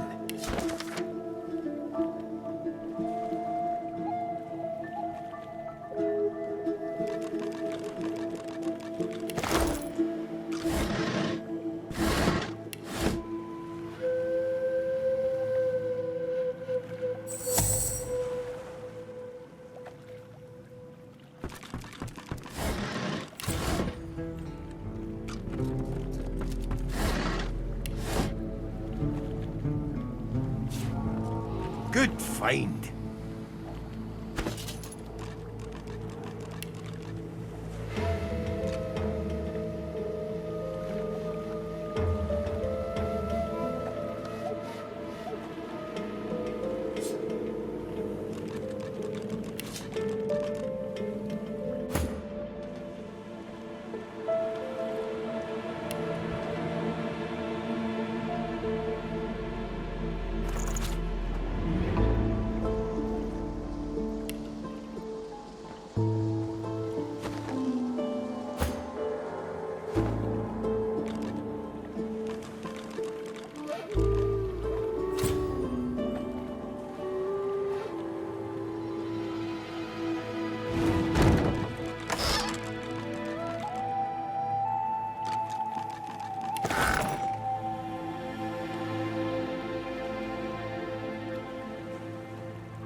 Beast bristles the moment he sees his fellow dwarf and slams his right fist into his left palm, growling all the while.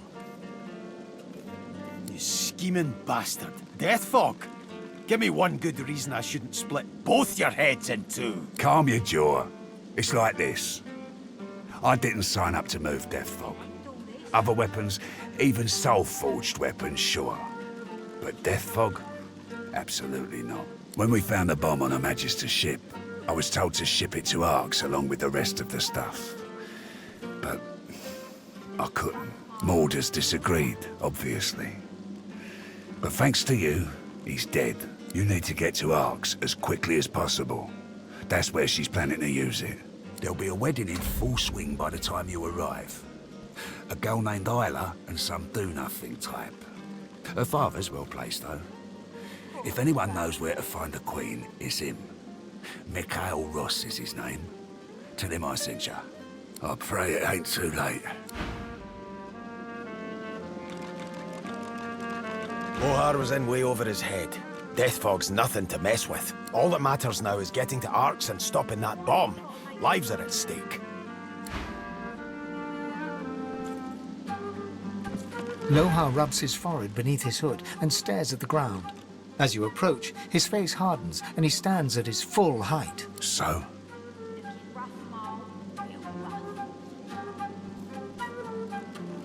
Lohar takes the amulet and turns it over in his hand. He pockets it matter-of-factly. What did you find in the cave?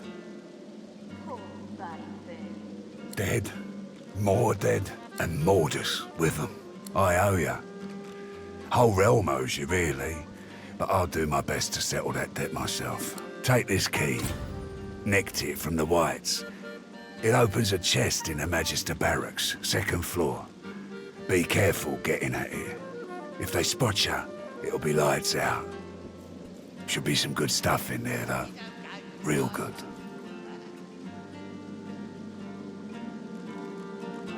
Right. Yes. Indeed. Apart from Mordus, I can think of 3 folks in the area who'd be worth your time. Give me your map. First, a demonologist. My people reported he passed through here not long ago. Avoided the Magisters very carefully, that one. Jayhan's his name. I'll show you where we last saw him. Next is an easy one. Well, maybe not easy, but obvious. Riker, master of the old graveyard. Now there's a sorcerer you don't want to double-cross. Not far from here either. Last one I can think of may not be useful. There's an elf called Sahala. Young but powerful. She got carted off to the Joy. Her people have been spotted in the area though, and I wouldn't have put it past them to spring her out. Here, look where I've marked. You'll find them. They worship that girl, like she were their flesh-munching god himself. And there you have it. I hope one of them can tell you what you need to know. I guess there's no hiding it now. It's like this. When we found the bomb, I didn't want Mordus disagreed, obviously. But thanks to you, he's dead. I'll go destroy the Death Fog bomb myself. Make sure no one can get their hands on it. Ever. What do you mean? Do you mean... My gods, were we too late? You need to get to Arx as quickly as possible. That's where she's planning to use it. What have we done?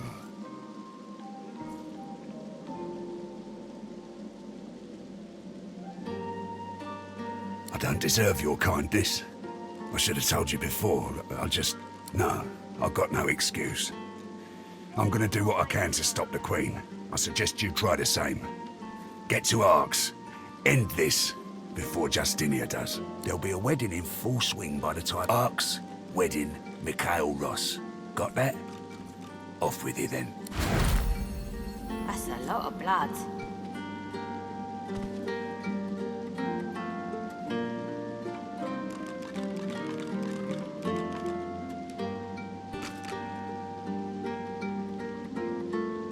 Hope you don't go blind after all that.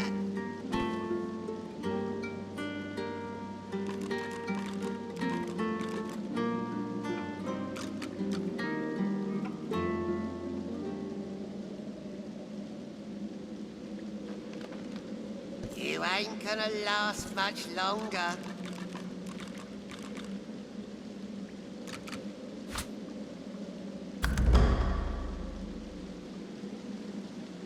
What is it? I have a lot on my mind.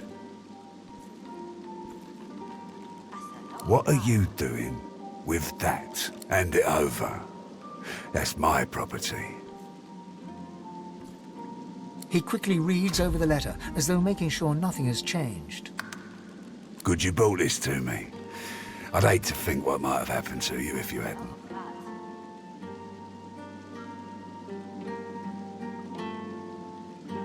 Don't insult me. I wouldn't expose my people like that. But if you find out who did it, shake their hand for me. That's right. Lost one of my best lads, Anhar.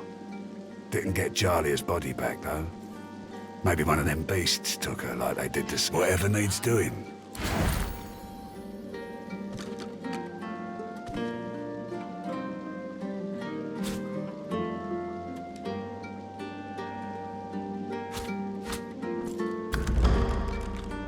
What is it? I have a lot on my mind.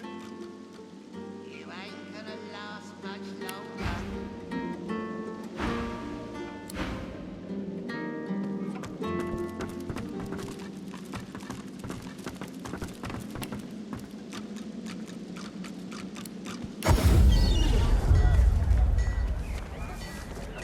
Smells worse over here than it does.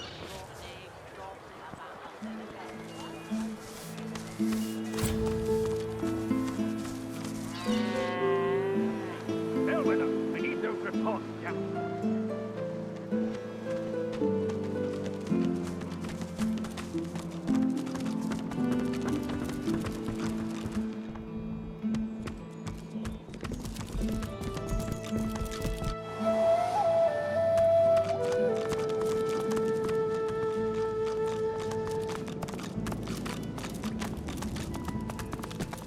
The Meister sits slumped in her chair.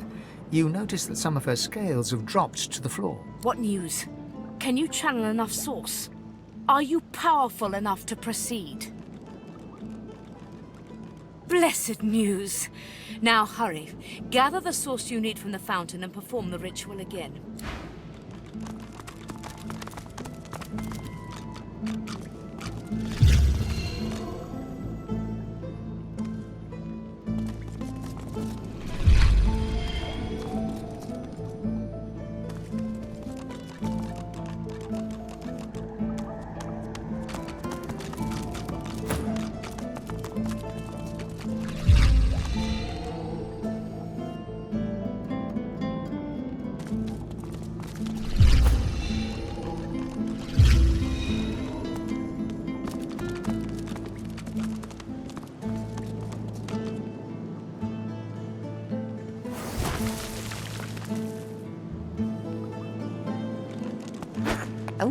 lucky find.